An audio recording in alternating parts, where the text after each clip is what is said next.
Cumprimento os internautas e convido-os a assistir a entrevista com o professor Assis Oliveira, professor do IFRN, um dos baluartes da instituição, foi o homem responsável pela criação dos cursos na área de informática, tem história longa aí na instituição, na qual ingressou nos anos 70, professor aí de várias gerações, talvez um dos professores mais aclamados, se não o mais aclamado professor da área, instituição, recentemente aposentado, e aí quando eu digo recentemente, até antes da pandemia, o professor Assis Oliveira foi aposentado, e hoje nós vamos conversar para falar um pouco sobre a história de vida dele, a sua formação acadêmica, a passagem pelo IF, como aluno, a passagem como professor, aí como eu disse há pouco, ainda nos anos 70, a sua atuação como professor e também como gestor da instituição, e, acima de tudo, como eu disse há pouco, uma das referências da então Escola Técnica Federal do Rio Grande do Norte, do Centro Federal de Educação Tecnológica do Rio Grande do Norte e do Instituto Federal do Rio Grande do Norte. Sigam as nossas redes sociais e apreciem e se deleitem na companhia do professor Assis.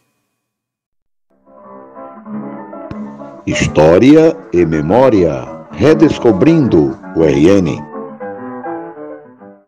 Bem, como dito anteriormente, estamos aqui com o professor Assis de Oliveira, professor que marcou época na então Escola Técnica Federal do Rio Grande do Norte, Centro Federal de Educação Tecnológica do Rio Grande do Norte, Instituto Federal do Rio Grande do Norte, como professor, sem deixar de lembrar que o professor Assis é egresso da instituição, e é de uma família de ex-alunos que também se tornaram professores. Então, começaríamos justamente falando um pouco sobre isso, professor. Um pouco da sua família, da sua origem familiar e do vínculo que o senhor e seus irmãos vão estabelecer com a instituição. Ok, Sérgio. Primeiro, eu agradecer o convite formulado, para conversar, bater um papo com vocês, externar aí um pouco da nossa vivência e história dentro da instituição.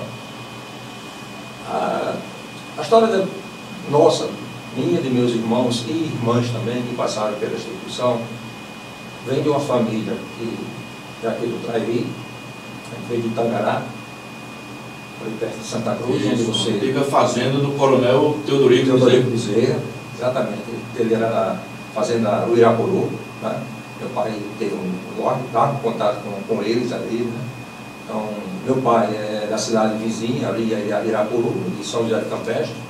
Tanto meu pai quanto minha mãe já são falecidos. Meu pai faleceu há pouco tempo atrás, há 3 anos atrás. A minha mãe se foi há mais tempo, há mais de 20 anos. Então, foi uma família constituída inicialmente no interior, 9 filhos ao todo, 5 homens e 4 mulheres. Quando meu pai veio para Natal, conduziu a família para Natal por volta de acho que julho de 62, a gente veio mais ou menos com a escolarização iniciando. Seria um antigo primário. Exatamente. Eu sou de 1956, eu sou o 4º filho da família. José Gilson de Oliveira, o mais velho, também professor da escola, José Gilberto de Oliveira. Aí tem uma irmã, Maria de Fátima, essa não passou pela instituição.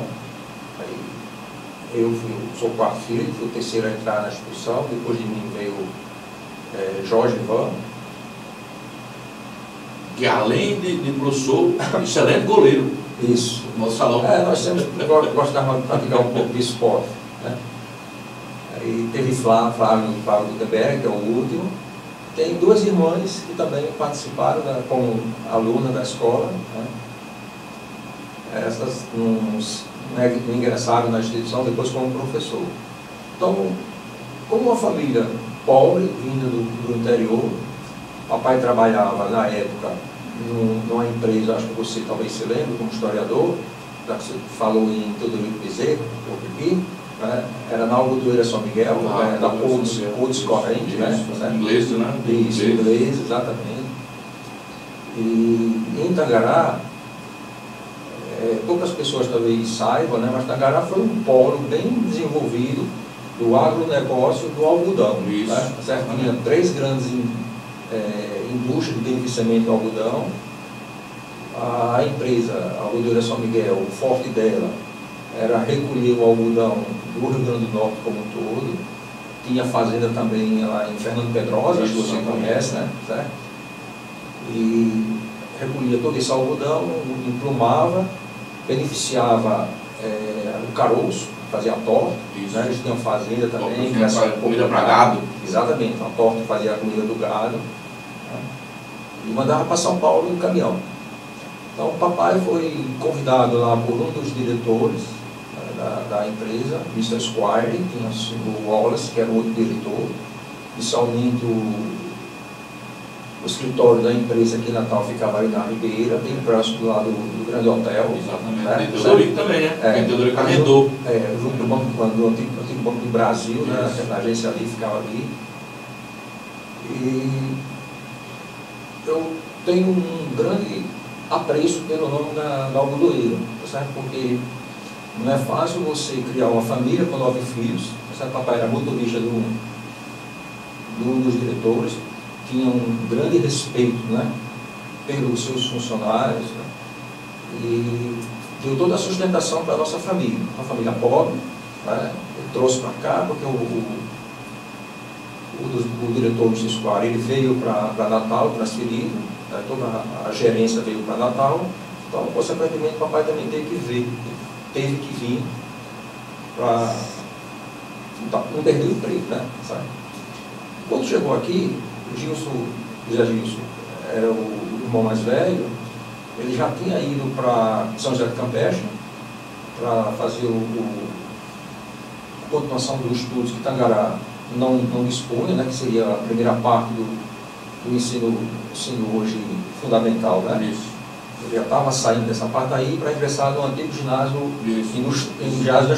o ginásio, né? Exame de admissão. Tá? Então, tanto Gilson quanto Gilberto, já aqui em Natal, fizeram o exame de admissão, foram aprovados. Gilson ainda estudou no prédio ali da Rio Branco, né, onde hoje é o campo Natal Cidade Alta, tá? Depois foi retomado pela instituição.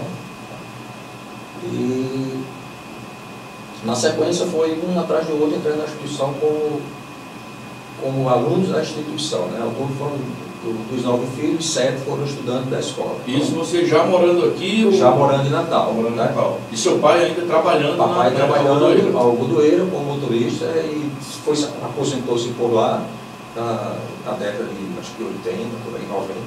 Já na década de 80 que ele se aposentou. E vocês vieram morar em que bairro, professor? Quando nós saímos de Tangará e chegamos a Natal, a gente veio morar na Avenida Coronel Estevão, no cruzamento, vou dizer, da 9 com a 5, né? Que é bem conhecido, ou seja, a Leão Veloso, que é a 5, com a Coronel Estevão, em frente à igreja São Sebastião. Eu me lembro bem. É padroeiro ali, né? É, padroeiro. Eu me lembro bem que acho que foi em janeiro de 63, né? Da certinha a festa, né? O circo, né? Para mim foi a 19, 20 de janeiro, 20 né? de janeiro, exatamente quando tinha a festa ali, naquele cruzamento ainda não era asfaltado, era areia ali, certo? O circo ficou instalado ali naquele cruzamento, a Avenida Nova era interditada, todo aquele trecho era interditado, e o circo passava aí cantando o Valdir Soriano, o Altemar Dutra, né? Madrugada, foi quando a primeira vez eu tive o prazer de entrar num parque de diversão e naqueles cavalinhos. Pinto turístico ali, né? Exatamente. Né? E a casa ficava em frente, praticamente, a casa que o papai alugou, que era um parente nosso, ficava em frente à igreja, né?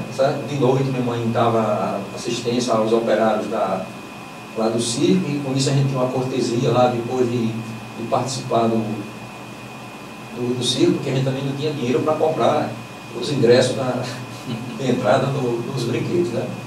O senhor morava por ali, entre a 5 e a 9. O senhor teve contato quando criança com a família Galvão, de João Galvão, Eri Galvão? Não, depois eu soube que eles eram da região lá, mas eu não tive muito contato. Eu tive contato depois, soube que tem o Getúlio, também morava ali próximo da região, Getúlio Matos, né? Morava na próxima. Não, Getúlio morava na Ribeira. Então, da Rocas, era da Rocas. Mas ele tinha alguma coisa com o Alecrim lá, que era exatamente o clube do Alecrim, a sede do Alecrim era mais ou menos naquela região ali. Para o Alecrim, para quem não sabe, é um clube de futebol clube, né? Futebol clube, sabe? Ele tinha uma sede, alguma coisa ali naquela região. Então, nessa parte aí, né, foi a vinda da família todinho para Natal, né? E quando eu comecei a minha escolaridade, o primeiro colégio que eu fui estudar, eu vim com 6 anos de idade, né? Eu sou de 56, aí isso aconteceu em 62. Então, a Algodoeira São Miguel, a companhia, papai trabalhava, ela fez uma espécie de financiamento e ajudou meu pai, mais 2 funcionários também que vieram, e a gente papai comprou uma casa, um conjunto residencial, chamado Conjunto da Caixa Econômica Federal, que fica ali em frente hoje ao Hospital José do Trigueiro, onde era o antigo sanatório Getúlio Vargas, né? Onde tem passagem de trem. Do negócio, né? Isso, exatamente. Né? O de negócio fica do lado de cá, e do lado da cá seria a Avenida 12, né? Naiadis. Então, eu fui criado nessa região aí. Quem não sabe ali a saída de Natal para quem viajava para o interior, né? Seridó, saia por ali. O caminho das Quincas, né? Das Quincas, exatamente. Que hoje vai do quilômetro 6, sai lá em Macaíba.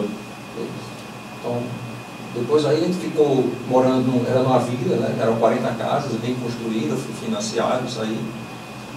E toda a minha infância em Natal aconteceu aí, para mim foi experiência viva, porque por trás da minha casa tinha um sítio, e esse sítio se transformava em parque de diversão, campo de futebol, era uma garotada bem unida, né? Então, toda a minha infância e escolaridade aconteceu nisso aí. Fiz o ensino fundamental, hoje seria ensino fundamental, né? No colégio Grupo Escolar Calazans Pinheiro, acho que você conhece, que fica vizinho ali a Policlínica, né? Certo? O colégio hoje estuda. Fui colega, fomos colegas, eu e Enilson, tem o irmão de Enilson também, Enildo, que foi para Brasília. Então, Enilson, a gente de vez em quando se encontra, a gente se relembra lá a nossa estadia de aluno no Grupo Escolar Calazans Pinheiro. Estudei lá do 2º ano até seria hoje a 5ª série, né? Para depois fazer o exame de admissão para a antiga escola industrial, que ainda estava com esse nome, e quando saiu para o prédio atual, né, na Salgado Filho, foi que transformou-se para a Escola Técnica Federal. Né? Era Escola Industrial do Rio Grande do Norte. Era a Escola Industrial Federal do Rio Grande do Norte. Exatamente. Ela veio com esse nome. Né? Veio em 67. O Gilberto, meu irmão, por exemplo, ele ingressou exatamente no ano de 67. O ano letivo, acho que começou mais ou menos no mês de maio, abril, por aí. Começou bem no início do ano, porque o prédio estava ainda em finalização. Que era um fim de mundo, né? Era você sair dali, né? Para estudar ali onde hoje é o... Eu me lembro, Sérgio, que eu fiz muitas jornadas, né, por falta de transporte e às vezes até para economizar o transporte coletivo. Os caraminguazinhos ali. Isso, eu saía, pegava ali a lateral da Bernardo Vieira, da antiga Escola Técnica Federal, no chão, na areia, saía por ali, ia bater lá na minha casa, certo? A nossa residência, nas Quintas Alecrim, a divisão ali, ali é Alecrim ainda, o Bravo é Alecrim, é o final do Alecrim, hoje do Giseu. Daria a jornada de mais ou menos 5 quilômetros, né, certo, de distância. Eu fiz muito desse trajeto a pé, né? Não porque não tinha esse dinheiro para comprar, mas era para economizar o dinheiro do transporte, principalmente no momento que eu vinha da educação física, porque a educação física era em turno inverso. Eu estudei na escola à tarde, quando eu passei no exame de seleção, e voltava na educação física de manhã, eu ia de transporte e voltava a pé, já voltava mais folgado, e ao meio-dia, a aula começava às 12h40 da tarde, voltava para já andava com meu pai, pegava uma carona, que ele era motorista, ele vinha almoçar em casa e já levava a gente para a escola, para facilitar a vida também, né? Para economizar o trocadozinho do transporte. O senhor já chegou na Escola Técnica Federal do Rio Grande do Norte? Eu já cheguei na Escola Técnica Federal do Rio Grande do Norte. Do prédio novo. Do prédio novo. E em 69. Gilson aqui, que ainda veio da Cidade Alta. Isso, Gilson veio da Cidade Alta em 67. Ele ingressou, acho que em 66 ou 65, eu não me lembro bem. Lá no prédio da Rio Branco. Tá? E Gilberto já fez o exame, né, na Escola Industrial, Escola Técnica Federal, em 67. A partir daí veio uma sequência dos outros. Quando eu fiz o exame de admissão, né, que era exame de admissão para o curso técnico, eu fiz também um cursinho que existia na época, era, não sei se você se lembra, era professor Saturnino, professor Batalha, era muito falado na bela égua, né? O velho Saturnino, ele tinha ali junto da igreja de São Pedro, na rua Mastamaro Barreto, naquela rua. Tem por um lado Amaro, Amaro e Coronel Esteves, lá para sair da praça. Isso, ali, exatamente. Né? Pronto, exatamente naquele entroncamento ali, tá? A Coronel Esteves e Amaro Barreto descendo para pegar a Amaro do negócio, né? Tinha o externato Saturnino. Então, Gilberto fez o externato Saturnino também, para ingressar na escola, e tinha um detalhe. A concorrência era muito grande para entrar na instituição. Né? A escola atendia basicamente as pessoas mais de famílias humildes, né? Trabalhadores, filhos de trabalhadores, a elite tinha as opções, né? Colégio Marista, Salesiana. E mesmo o público atendeu, né? O público seria o Ateneu Novo Rio Grandense, né? Depois é que veio o Colégio Winston Churchill, né? Mas o público de qualidade, né? Grande atendimento da população de Natal, na área urbana, era o Ateneu Novo Rio Grandense, né? Era a referência. Então eu terminei o meu curso primário, chamado primário, né? Aí depois eu fui para o ginasial, né? Entrando na escola. Então eu terminei o primário no Monsenhor Carlos Pinheiro, junto com o meu colega Nilson, né? Nosso colega Nilson. Então vocês entraram juntos Entramos juntos, fizemos o exame de admissão juntos, né? Se eu não falhar a memória, eram 400 vagas, porque eram turmas de A até J. Cada turma tinha 40 alunos, né? Então de A a J são 10, né? Já com opção pelo curso? Não, a gente entrava no ginásio industrial, certo? O ginásio industrial, acho que tinha a metade das vagas, turma de A era pela manhã e F até J à tarde. Eu ingressei na tarde, no ginásio. Eu tive uma boa preparação, fui um dos primeiros colocados no exame, tá? Pela formação que eu tive lá no externato Saturnino. Eles exigiam muito, né? Trabalhavam muito a matemática, trabalhavam muito a gramática, né? Gramática elementar da língua portuguesa, um livrozinho amarelo, né? Tinha a filha do seu Saturnino, acho que não deve estar mais viva hoje, professora Ione ou Ivone, nome mais ou menos como vejo. Ela era muito rigorosa, todo dia praticamente a gente tinha que recitar uma conjugação verbal daqueles verbos irregulares, né? A gramática era muito exigida, né? Era o que era exigido na língua portuguesa, né? A Bíblia era Admissão ao Ginásio, um livro que tinha praticamente matemática, português, história, geografia, né? Então foi o livro que eu estudei, né? Aí, quando entrei no ginásio industrial, né? Foram 4 anos no ginásio industrial. O senhor entrou em que ano? Eu entrei em 1969. 69 a 71, né? Tá?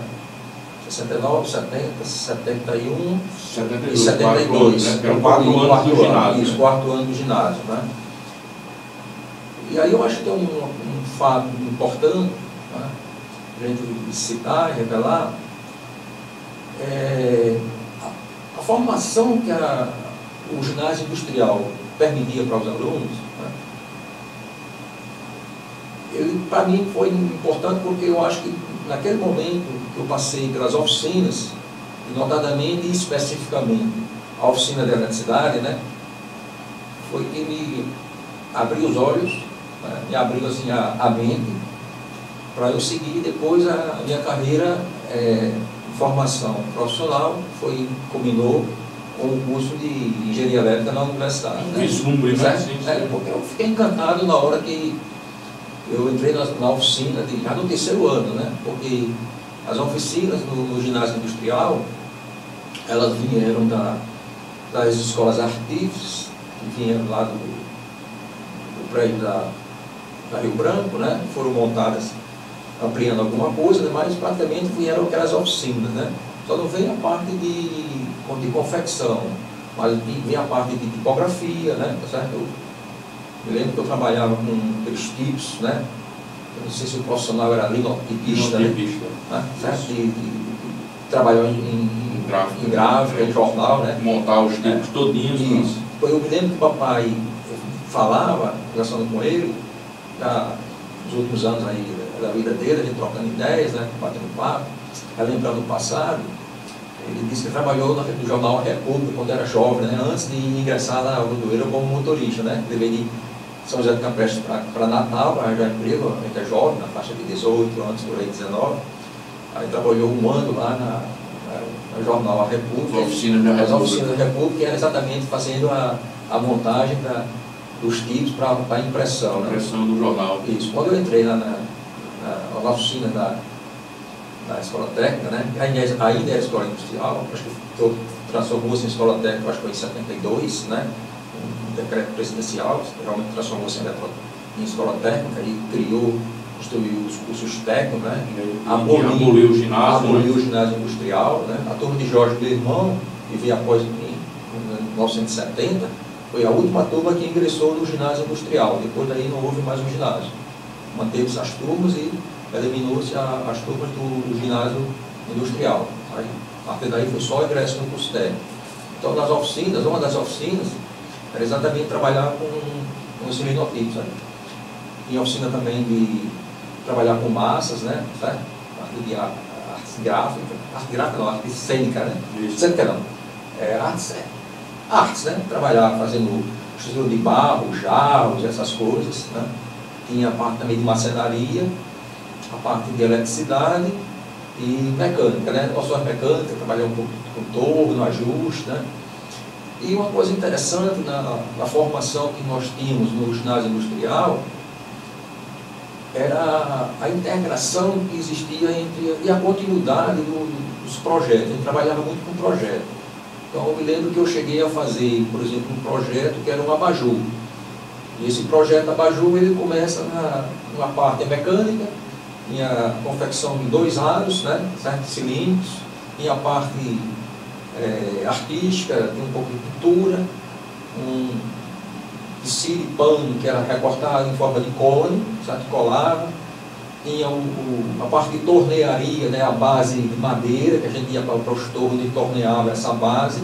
Então você imagina um abajur montado de sua base, toda a parte mecânica e a parte elétrica, né? Certo? A instalação elétrica com fio, com conexões, e deixava o abajur pronto. No final do ano, esse material era exposto e vendido em prol, tipo uma caixa escolar, que era revertido para os alunos, né? Por isso que muitos colegas na frente se beneficiaram do tempo de ex-aluno, né? Na realidade, eu acho que houve um erro jurídico, e muitas pessoas que fizeram o curso técnico da Escola Técnica Federal, ou no próprio Cefet, receberam, por exemplo, esse benefício, que na minha visão era só para quem realmente passou pelas oficinas, porque a gente tinha a fabricação dos produtos e era comercializado, ou seja, era em prol dos alunos daquilo ali. Né? Terminava sendo uma coisa assim, bem já de mundo de trabalho mesmo, né? Você tinha uma noção do mundo do trabalho. Quando eu terminei o 4º ano ginasial, né, já peguei um pouco da parte de eletrônica, do 4º ano de eletrônica, né, os famosos colegas, que foram meus colegas professores, depois colegas, essa é uma coisa interessante. Professor Walter Pereira, Názaro, né, professor Názaro, professor Nivaldo, por exemplo, que ainda está convivendo com a gente ainda, né? Walter e Názaro faleceram, né? O professor Elton também, que era das oficinas, todos eles vieram das oficinas e depois ingressaram no curso de eletrotécnica, né? Foram muito professores de eletrotécnica e depois colegas meus quando eu ingressei definitivamente no quadro de professor lá no curso eletrotécnico, né? Então, é um ambiente que proporcionava a você uma visão do trabalho, né? Que é mais ou menos, acho que é uma ideia que está se tentando com essa reforma que teve aí do segundo grau agora, né? O novo ensino médio. O novo ensino médio, o aluno do segundo ensino médio, ele tem uma visão de trabalho, ele esteja mais ou menos, não sei se capacitado, mas ele tem uma introdução mais fácil para ingressar no dia do trabalho.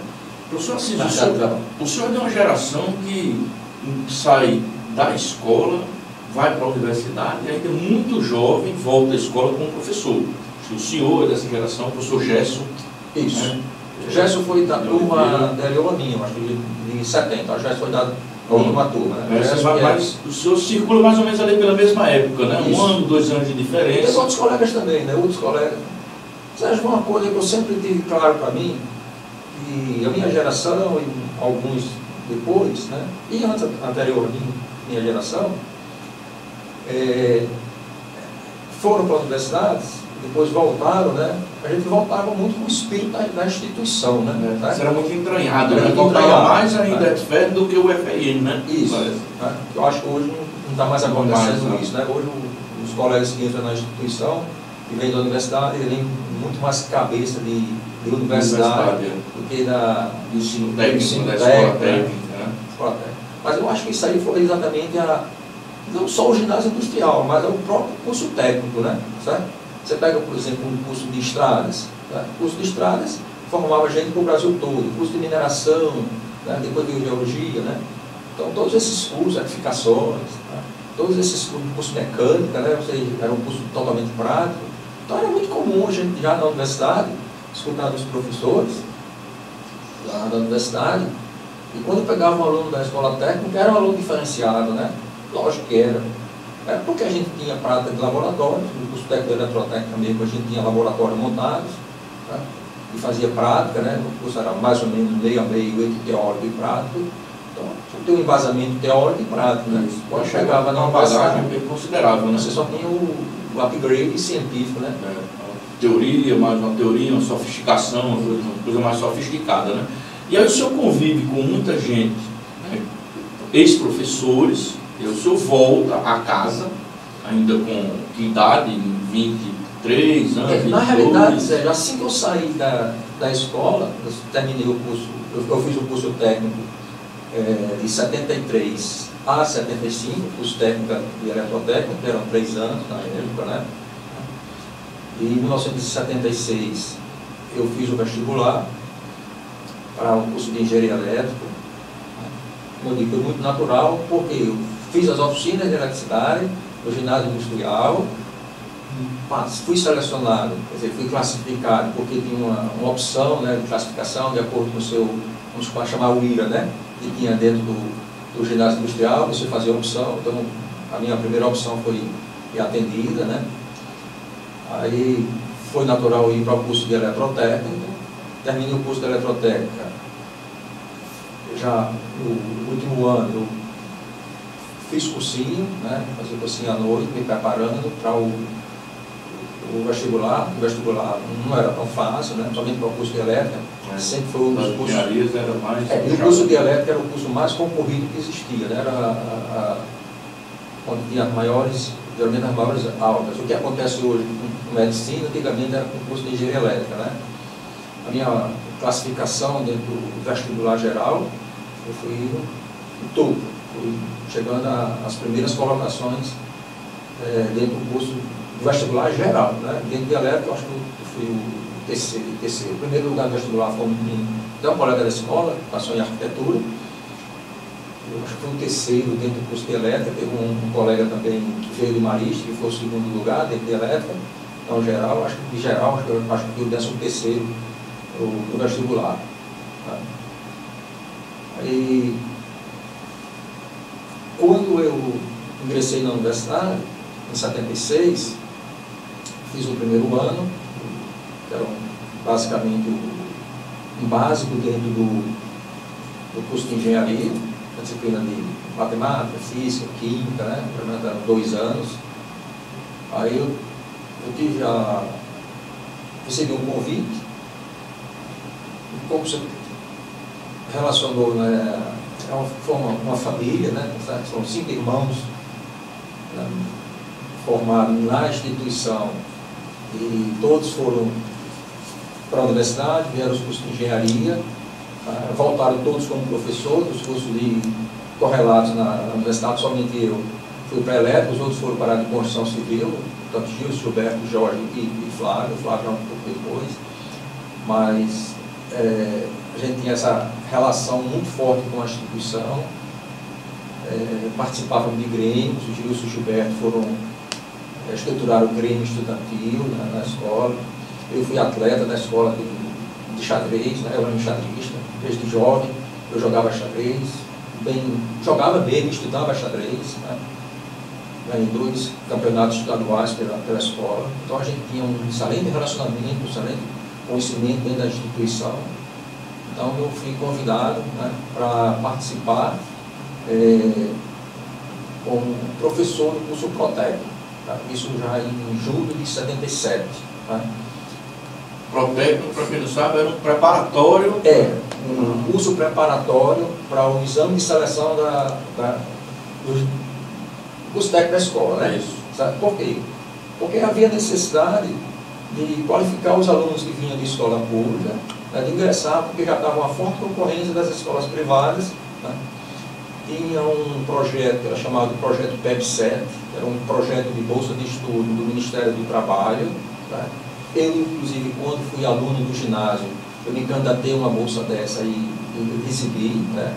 Essa bolsa a gente não precisava restituir, você tinha bolsa para estudar, né? Então, o projeto PEB-7, ele financiava a bolsa de estudos para a preparação desse curso, que era um convênio entre o Ministério da Educação e o Ministério do Trabalho. Não precisa citar aqui o nome do ministro na época, mas eu acho que era Jabas Passarinho, da Educação, eu não me lembro do trabalho quem era, mas era um programa do governo federal, era a época dos militares, né? Mas a gente tem que reconhecer que teve coisas absurdas e teve coisas muito boas que eles fizeram, tá bem? Sabe? Eu separo bem isso aí. Né? Então, o curso Protécnico, ele foi pensado e preparado como um curso preparatório para filhos de sindicalizados, né? Sindicalizados não patronais, eram filhos sindicalizados de operários. Né? Formou-se várias turmas, eu ingressei nesse curso em 77, eu fui ensinar matemática. Matemática, era isso que eu ia perguntar, né? O senhor da engenharia foi para matemática. Foi para matemática, tinha eu e um outro colega, também com o nome parecido com eu, Francisco de Assis, inclusive nós somos vizinhos hoje, né? Também ele fazia engenharia civil, fazia engenharia elétrica, né? Tinha outros professores, colegas, professor Genilson, a esposa do professor Arimateto, não sei se você lembra, né? Também fez parte, a esposa do professor Bernardinho, ensinava português, né? Isolda, depois ingressou, por exemplo, a professora Leonor português, depois ela ingressou no curso Protec também, o professor Reacionário, Jorge, acho que Luiz Carlos, o Luiz Carlos Trindade, primo papai, né? Pronto, Luiz Carlos eu acho que chegou a ensinar na década de 82, 83, por aí. Não, o pai eu acho que ele entrou como a escola direta, né? E a Sonara eu tenho certeza, a Leonor também entrou, né? Teve alguns professores que entraram, mas eu fiz parte do primeiro time do Protec, né? O professor Gerson é do mesma época ou não? O Gerson já entrou diretamente no curso de mecânica, né? Acho que não nesse período de 77, acho que o Gerson entrou mais ou menos no início de 80 como professor. O Gerson foi meu professor. Eu acho que ele não tinha terminado o curso de mecânica, porque era permitido pela legislação você contratar como era chamado classe B, né? Depois era classe C, D e E, né? E tinha o classe B, que era a pessoa não formada, né?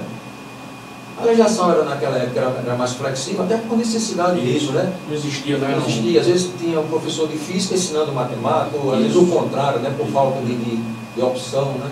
Tá? E aí eu ensinei o Protécnico durante o período de julho de 77 a dezembro de 79. Eu ensinei 2 anos e meio no Protécnico.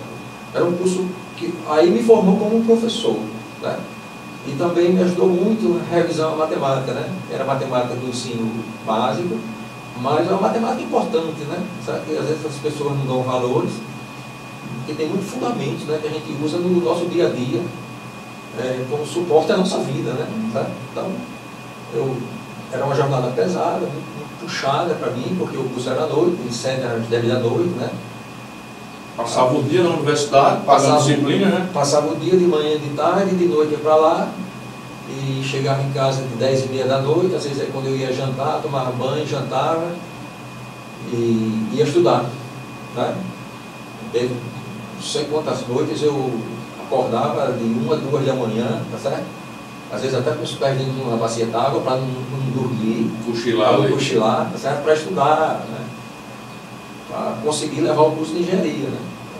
Então a vida foi puxada, mas eu acho que exitosa. Exitosa, né? Direto o senhor foi para o curso de eletrotécnica? Não, aí em 79, em dezembro de 79, teve um processo lá jurídico que não renovaram o contrato de nenhum professor, inclusive o professor Iná, que faleceu agora recentemente, também era professor de matemática do Protec. Depois ele volta e ingressa, né? O professor Iná, que era irmã do professor Inalda, né? De biologia. Inalda Antunes, que é a mãe do professor Gesso, né? Professor de biologia, né? Isso. Biologia e programa de saúde. Biologia e programa de saúde. Foi minha professora. Professora Luzia também, né? Aí eu saí em 79, dezembro de 79, no meio do ano de 80, eu terminei meu curso de engenharia, eu fiz meu curso de engenharia, era um curso previsto para 5 anos, eu terminei o curso com 4 anos e meio e botei meio semestre a mais de crédito do que eu precisava. Você vê o quanto eu era focado e dedicado e aplicado, né? Eu me lembro bem, recentemente, aí, já nos últimos anos, antes de sair, de me aposentar, né, conversando com uma turma de rede de computadores, acho que o Charles também foi professor dessa turma, né, Charles? E eu não sei se eu cheguei a conversar isso com você, mas eu tive que parar um instante e comentar com os alunos: olha, acho que vocês têm que ter tomado a decisão do que querem fazer na vida. Né? A vida não vem sem o esforço da gente. Eu citei, por exemplo, mais ou menos o que eu estou relatando aqui, né, que a gente às vezes precisa ter que tomar algumas atitudes. Eu queria fazer meu curso de engenharia, eu tinha que estudar, tinha que trabalhar para sobreviver, para comprar os livros. Né. Abrindo um parênteses, meu pai não deixou a gente trabalhar até entrar na universidade. Então ele bancou tudo sozinho, né, não deixou nenhum dos filhos trabalhar. Né. Pequena bolsa que a gente conseguiu na escola ajudava no dia a dia. Mas para trabalhar mesmo, ele não permitiu. Tá? Então a gente veio trabalhar depois que entrou na universidade. Como adulto, tá? Mesmo. Aí eu tinha livros que eu tinha que comprar, que não era fácil, a parte de biografia. Eu lembro que eu chegava, mandei buscar livros com a prima minha que morava no Rio, e o livro era em inglês, escrito por um russo, livro de micro-ondas, né? Por exemplo, era um livro em inglês escrito por russos, que é onde tem a melhor ciência de micro-ondas, era dos russos, né? Tá? Livro de controle, tá? Também em inglês, né? Livro de cálculo, o famoso do Sérgio Leng, sabe? Tinha em português, mas às vezes tinha em inglês também, a gente tinha que aprender inglês na marra, certo? Fazer curso de inglês por fora. Né? Então, a jornada é pesada. Eu dizia: olha, eu vim arranjar uma namorada mesmo, assim, mais firme, depois que eu terminei meu curso de engenharia. Porque se eu fosse arranjar namorada, né, no período que eu estava estudando em engenharia, eu não conseguia dar conta. Né? Foco. Certo? Perdi o foco, exatamente isso aí, perdi o foco. Certo? O meu foco era o quê? Eu precisava estudar, fazer meu curso para encaminhar minha vida, né? A vida dos meus irmãos, da minha família, sabe? Que dependia da gente, né? Sabe? Aí o senhor ingressa como professor de eletrotécnica em que ano? Eu ingresso como professor de eletrotécnica em fevereiro de 81. Né? Então o senhor entra junto ali com Belchó já? Belchó já entrou depois de mim. Belchó é 82, 83. Eles entraram, acho que em 82, 83, tanto o professor Belchó quanto o professor Getúlio. Eu já estava acho que foi em 83 que eles entraram, porque eu já estava como professor do curso de eletrotécnica, eu entrei definitivamente, né? Eu ingressei e depois fiz um concurso, que aconteceu, aí eu entrei como professor da disciplina de eletricidade, no curso de eletrotécnica, em 10 de fevereiro de 1981. Né? O acaso da vida me levou a reingressar na instituição, porque em dezembro de 80 eu fiz um concurso para o quadro de oficial da Marinha. Né? Eu passei nesse concurso, foram 3 pessoas no Brasil que foram aprovadas, e era prova de matemática, cálculo superior, né? Cálculo, língua portuguesa, tinha a EPB, Estudo do Programa Brasileiro, né? Que era dominante da universidade. Como era o SPB e o SPB, no ensino médio, né? Certo? Que eu acho importante a disciplina, sabe? Para você ter uma visão dos problemas brasileiros, né? Certo? Às vezes a gente quer focar só na parte técnica e ciências sociais e esquece, por exemplo, essa questão social do Brasil como um todo, que você só abre os olhos e trabalhando com a disciplina desse tipo, né? Então o concurso da Marinha ele exigiu isso aí, né? A EPB, a parte de português, matemática, EPB e a parte específica de engenharia, né? Eu passei nesse concurso, ia trabalhar depois eu soube que ia trabalhar no estaleiro no Rio de Janeiro, que era na área de elétrica, se divide em 3 áreas: eletrônica, telecomunicações e engenharia de eletrotécnica. Eu optei por fazer eletrônica, eu gostava mais, mas eu cheguei a cursar os 3 cursos, mas como não podia sair com os diplomas, né, como eu tenho disciplinas a mais do que eu precisava, eu praticamente concluí as 3 grades de eletrotécnica, eletrônica e telecomunicações, mas meu diploma saiu como de eletrônica. Então eu me habilitar a fazer o concurso da Marinha. Eu fiz, passei, fui fazer janeiro de 1981. Tá? Fui fazer um exame de aptidão física aí em Pernambuco, lá no quadro Cassinos Oficiais que tinha em Pernambuco, lá em Jaboatão. Também passei nesse concurso. Tá? Foram 3 dias lá de exames, foram um dos exames mais pesados que eu já fiz na minha vida, porque tinha um exame psicológico que era torturante, né? De lá eu saí com uma conclusão bastante clara: eu não sou doido. Porque o exame psicológico... Não aquele doido clássico, né? Cada um de nós carregamos um pouco de loucura, mas era um exame, depois eu fui procurar saber, eles verificavam se você tinha traço de esquizofrenia, alguns distúrbios, né, mentais, outras coisas mais, certo? Além da aptidão física, né? E eu vim ter a surpresa que ainda estava depois já no exame de saúde, somente para dar o fechamento. Aí um médico detectou que eu tinha um problema no prolapso, no coluna do coração, um prolapso de válvula mitral. Hoje é muito comum, na época não era, certo? E isso me retirou do concurso da Marinha, né? Fiquei assim, bastante chateado, né? Certo? Eu acho que seria um comércio de vida para mim, acho espetacular. Bem alvissareiro, né? Para aquele momento, até mais do que era entrando como professor da escola. Sim, né? Eu ia trabalhar num projeto grandioso, tá certo? Para o país, certo? Com toda a estrutura, né? Você já como oficial da Marinha, não ia ser um oficial normal, tá certo? Ia trabalhar como engenheiro, né? Bom, era militar, mas estava ali dentro. Eu não tinha muita vocação para ser militar em si, né? Mas eu estava em busca de oportunidade de crescimento profissional, né?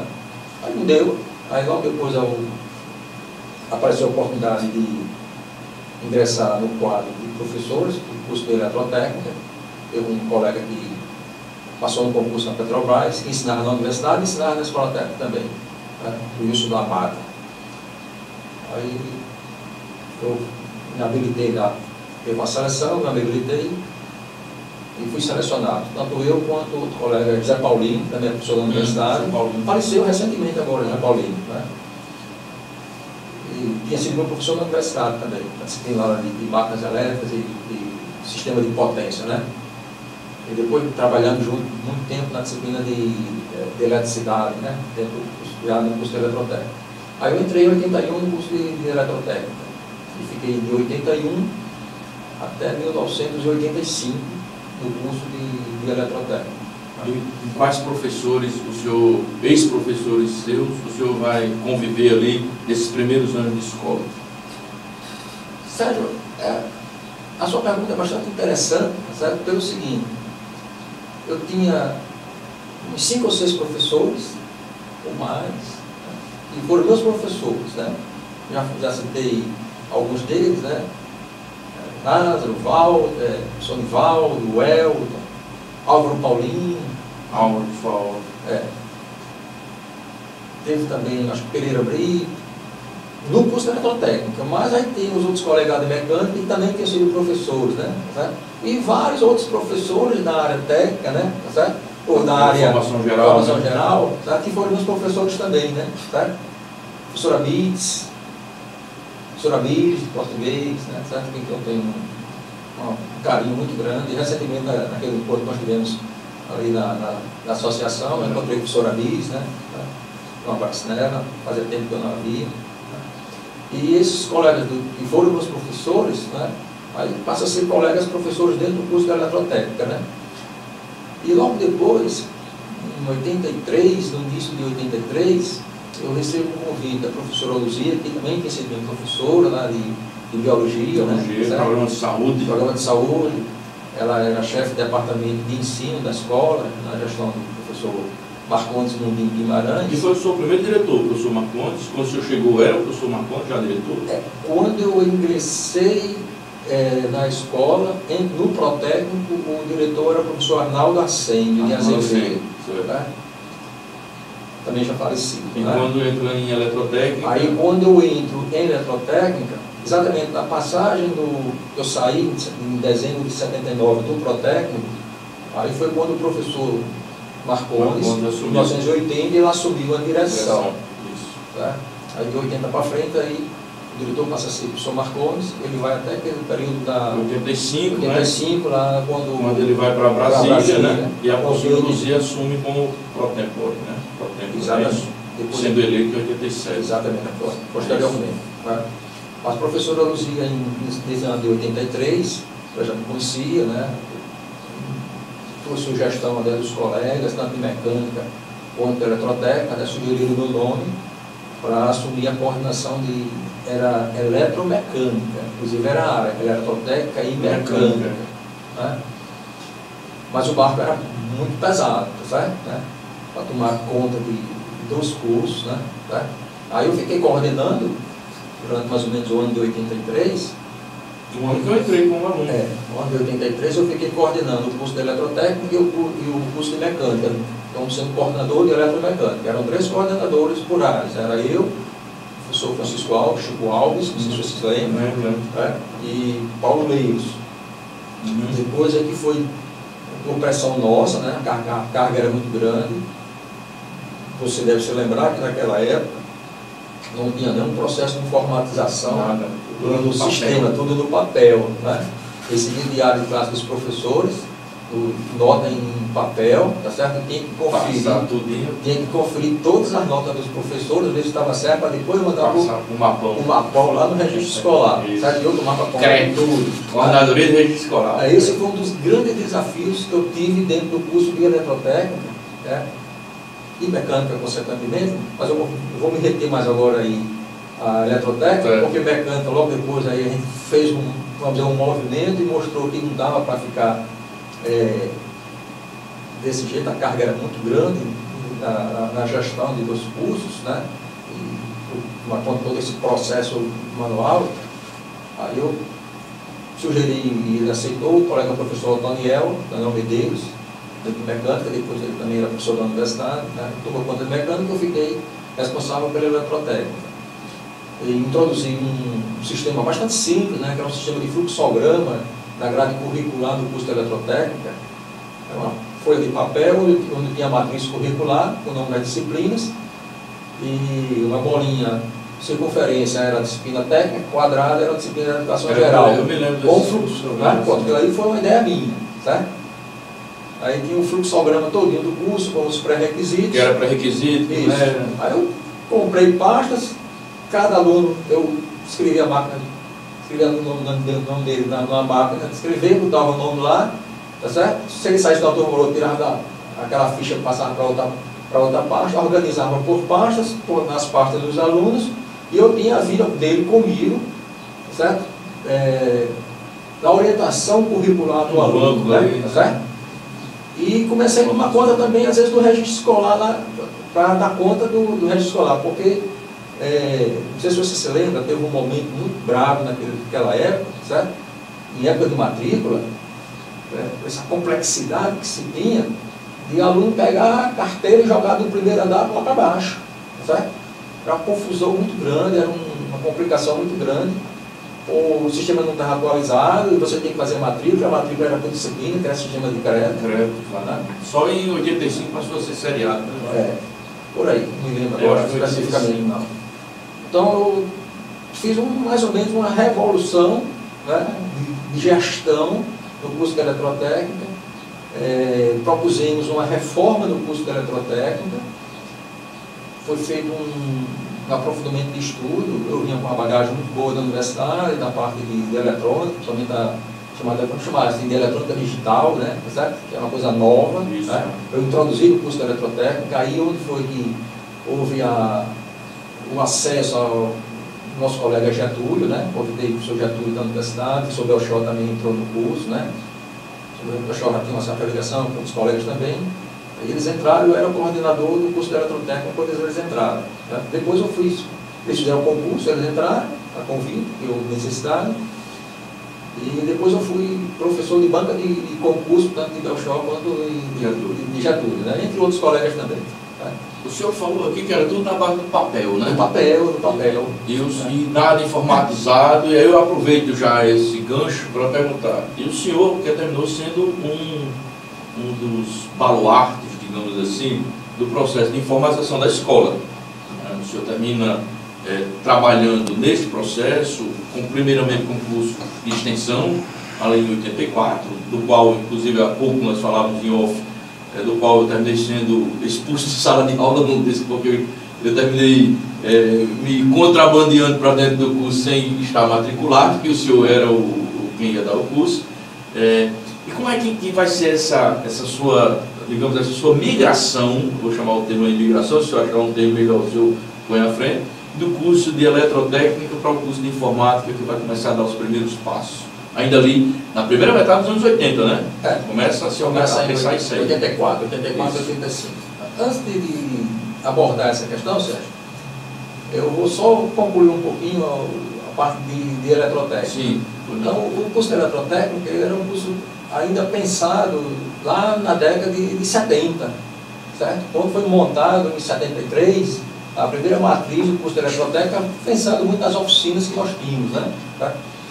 Então, em 83, a gente encaminhou uma reformulação curricular, que teve também em outros cursos, mas eu acho que o curso de eletrotécnica foi o que puxou isso aí, talvez teve uma alteração mais significativa, né? Então, a gente introduziu toda a parte de automação industrial, né?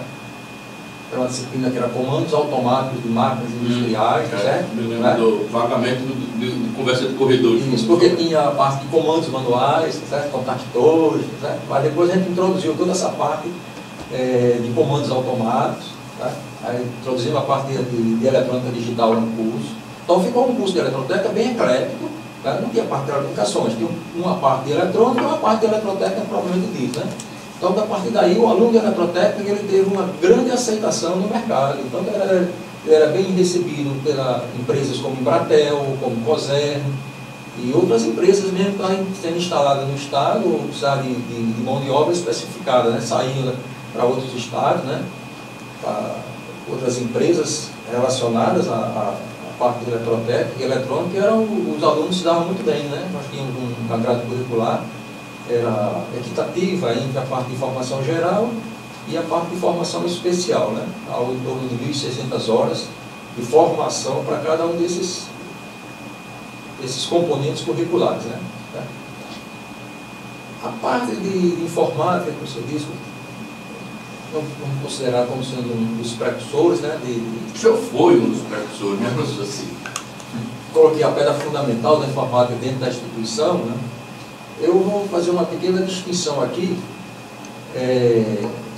dessa parte de informática. Nós tínhamos, né, e tem-se ainda hoje, a parte de informática, chamada de informática do termo hoje, no passado não era, a gente chamava mais de processamento de dados, que era uma parte de automação, né, que se fazia na gestão administrativa, certo?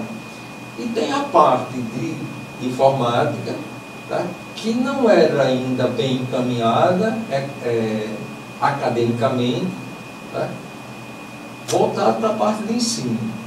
Então, a minha formação que eu tive na universidade foi com as disciplinas de programação, tá? Por exemplo, eu fui um aluno que trabalhei com Fortran. Tá? Se você fosse trabalhar com a parte de processamento de informática, processamento de dados na área comercial, na área de gestão, administração, você era um cara que ia estudar COBOL. Acho que você se lembra, nosso colega, por exemplo, Regis, né? Reginaldo Falcão, nosso colega de universidade. Né? Ele fez um curso civil, eu fiz elétrica, mas a gente se trançava lá, porque a gente às vezes estava pagando cadeira de programação em conjunto. Ele depois arranjou até, trabalhou no CPD da universidade. Getúlio também era do CPD, o professor Erivaldo Cabral também foi da universidade, depois foi para a escola. Né? Então, quando eu tive a iniciativa de propor alguma coisa na área de informática, a minha visão sempre foi na informática voltada para a educação. Eu não tinha nenhuma formação e não tinha estudos teóricos que me embasasse isso. Foi uma coisa intuitiva. Por quê? Eu queria desenvolver nos alunos da nossa instituição a lógica de programação. Tá? Na universidade, até hoje é utilizado, em menor escala, porque tem outros ambientes de programação, o foco era você estudar Fortran. Tá? Estudar Fortran. Então, foi a minha formação de programação foi em Fortran.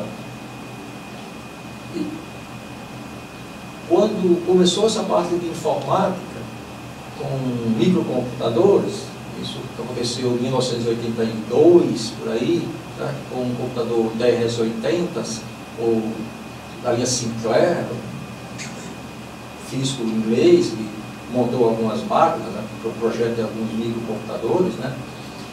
Nos Estados Unidos estava rolando o Wozniak, né, que foi o cara que bolou aí o Apple, né, sabe, a linha do Apple, depois com o Steve Jobs. Steve Jobs era um cara mais de design, né, eu estou até lendo, terminando a biografia de Steve Jobs, né, escrito por Walter Isaacson. Então, o Wozniak foi um cara que praticamente montando em feiras e outros eventos, que começou a montar as máquinas, tá, dos microcomputadores. Quando eu terminei meu curso de engenharia na universidade, em 1980, né, em 81, estava surgindo dentro do departamento de elétrica um grupo que estava propondo um curso que era chamado de engenharia de sistemas. Métodos matemáticos, né, programação, que veio dar o arcabouço e a formação no departamento de ciência da computação da universidade. Né? Então eu fui aluno desse curso. Também tinha um bom relacionamento, um bom trânsito, era bem reconhecido, certo? Dentro da universidade, do departamento de elétrica, no qual eu estava inserido. Né? E Regis, professor Getúlio, vou falar, acho que Charles deve se lembrar, professor Carlinhos da universidade, Nilda, tá certo? Eram todos colegas e professores desse curso de ciência da computação, de engenharia de sistema da universidade. O curso foi um curso de especialização, que hoje eu acho que já seria até quase como um curso de doutorado, porque foi uma grade curricular de 2 anos, certo? A gente só não teve que defender tese pública, mas teve que fazer um trabalho de qualificação no final, né? E as disciplinas eram disciplinas bastante puxadas, né? Eu lembro da disciplina desse curso, foi dado por professor Formiga, que era muito famoso na universidade, que ele tinha vindo dos Estados Unidos, um doutoramento em programação dinâmica, tá? Mas complicadíssimo, tá? E ele botou para quebrar em cima da gente no curso, né? E quer dizer, foi um curso muito bom em termos de formação. Então, eu estava fazendo esse curso de engenharia de sistema, e lá a gente já começou a mexer com esses microcomputadores que estavam aparecendo, tá certo? Aqui em Natal tem um cara que também, depois ele foi até, acho que fez o curso por lá também, e tá montando, que era Glauco Berelais, não sei se você se lembra. Ele montou uma loja de informática, tá certo? E Glauco ele montava os computadores da Apple, né? Certo? Então, eu comecei a propor, dentro da escola, da instituição, da FERN, né? Não era ainda, acho que Cefet veio depois, né? A gente começar a fazer alguma coisa de programação.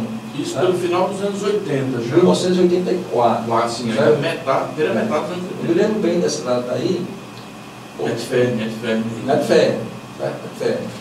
Numa reunião de planejamento, não sei se foi de reunião de planejamento de 83 ou já no início de 84. O coordenador era o professor Maris, que era da Coplan, de planejamento. Né? Francisco ainda. É? Francisco ainda. A gente já conhecia como professor Maris, né? Francisco Maris. Francisco da Chaga de Maris Fernandes, né? Então, o professor Maris era o coordenador do curso o coordenador de planejamento, depois ele assumiu outras áreas maiores dentro da instituição, mas o início de Maris, ele é uma pessoa que tem um grande apreço, um amigo pessoal dentro da instituição. E um bom da instituição. Lógico, né? Ele deu muito apoio e a gente fez uma proposta. Essa proposta, na realidade, ela aconteceu em 85, numa reunião de planejamento, de criar a área de informática. Mas os primeiros passos acontecem exatamente aí em 84, né? Quando estava começando a surgir esses microcomputadores, eu fiz um projeto, encaminhei, tive o apoio e o aval do diretor, o professor Marcones, né?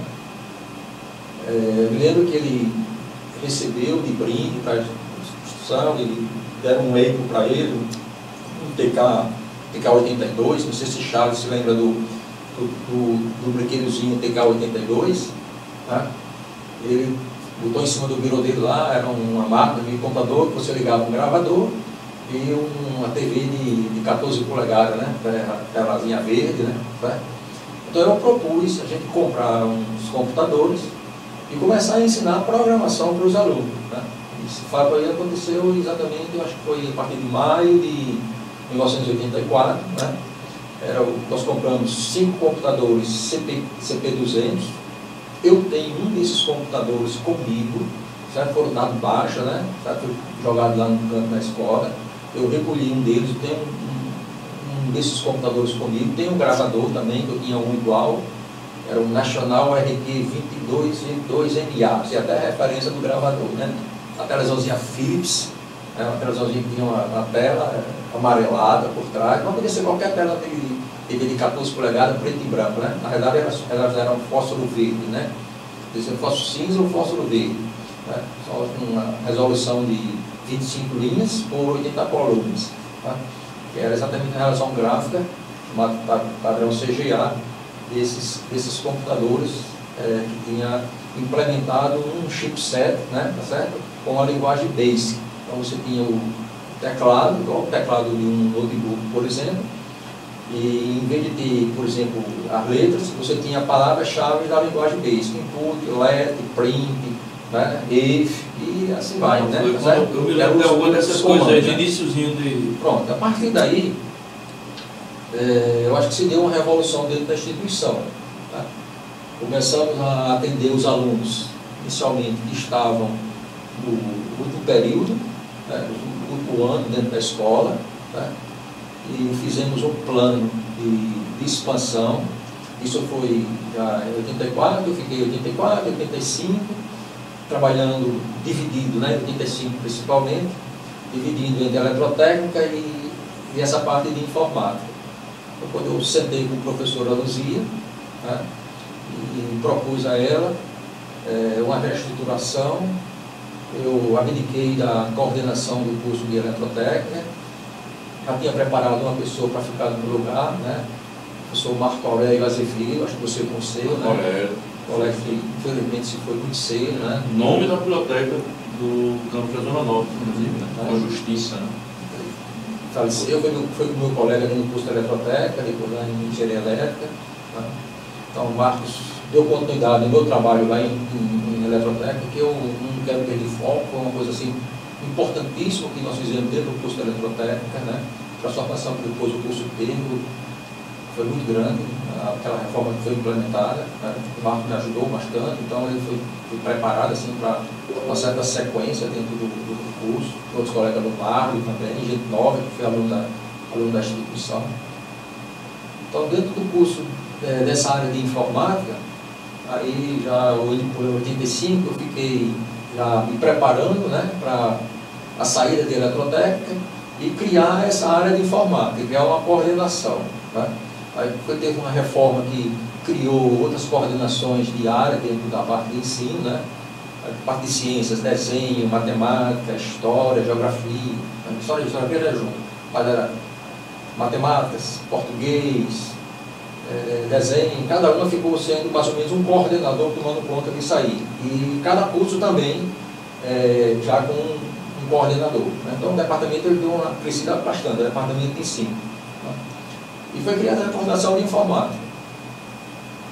E essa parte de implementação, eu peguei... Vem para a área acadêmica, né? Ensino, voltado, né? Especificamente para a área de ensino. Sim, certo? Voltado especificamente para a área de ensino. Estava conversando muito com o professor Maris, e Maris, vai precisar da parte de informática voltada para a parte de administração. Tá? Então, isso é uma outra ação. Tá? Aí conseguimos vagas para professores, certo? Para essa área de informática que a gente estava começando a criar. Já tinha outros colegas que passaram o curso na universidade, curso de engenharia de sistema, tá? João Maria Figueira, José Antônio da Cunha, colega do agente de informática, que se aposentaram, José Antônio se aposentou recentemente também junto comigo, né? E outros colegas, Erivaldo, que também participou, o Erivaldo era formado em matemática, também fez o curso, tá? Eu acho que Getúlio, quando entrou, eu acho que ele já colocou dessas áreas da área de informática. Não, Getúlio não, Getúlio veio antes, em eletrotécnica.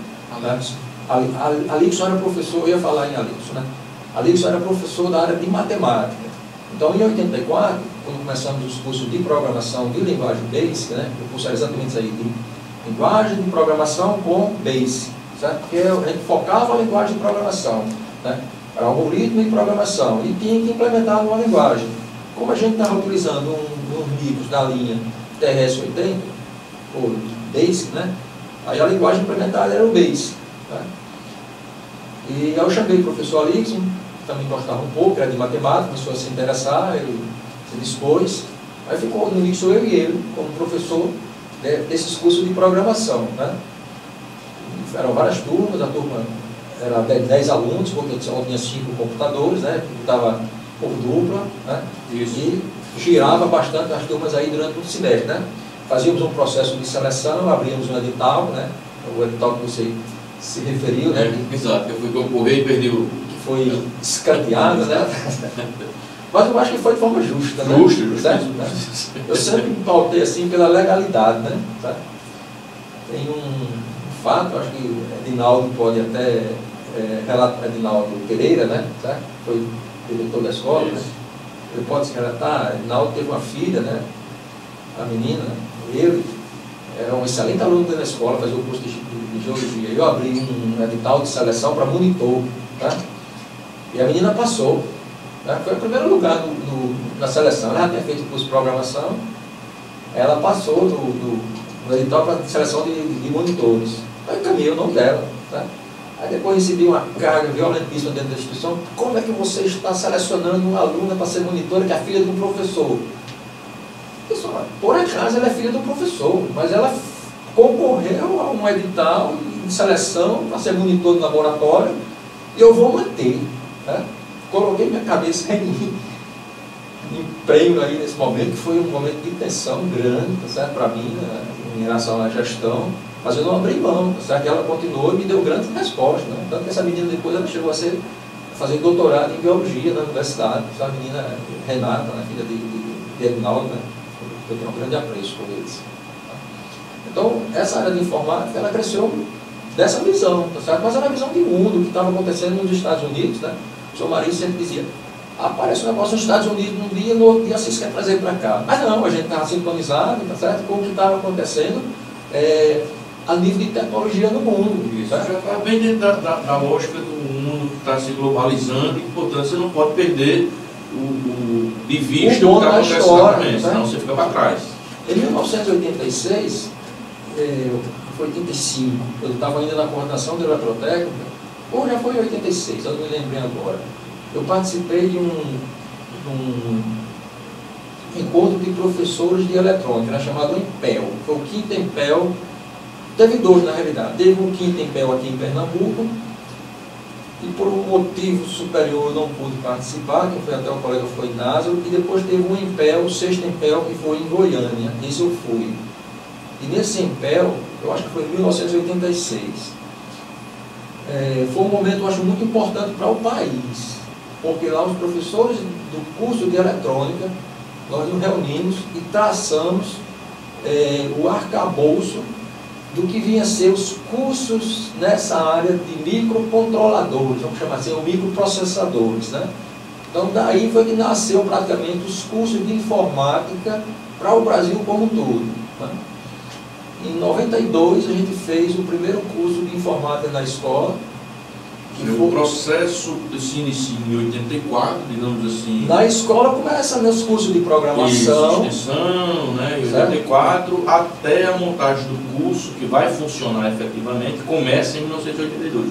Em 92, o primeiro curso da escola que funcionou foi o curso pós-segundo grau, curso de informática, pós-segundo grau. Né?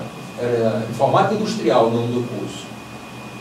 Fez parte da elaboração desse curso eu, professor Avelino, Carlos Avelino e professora Graça Barache, com quem compôs a portaria de estruturação desse curso. Fizemos a grade curricular tudinho e foi implementado em 92. Depois foi feita uma reforma dentro da escola, participei também ativamente dessa reforma nos cursos técnicos, né?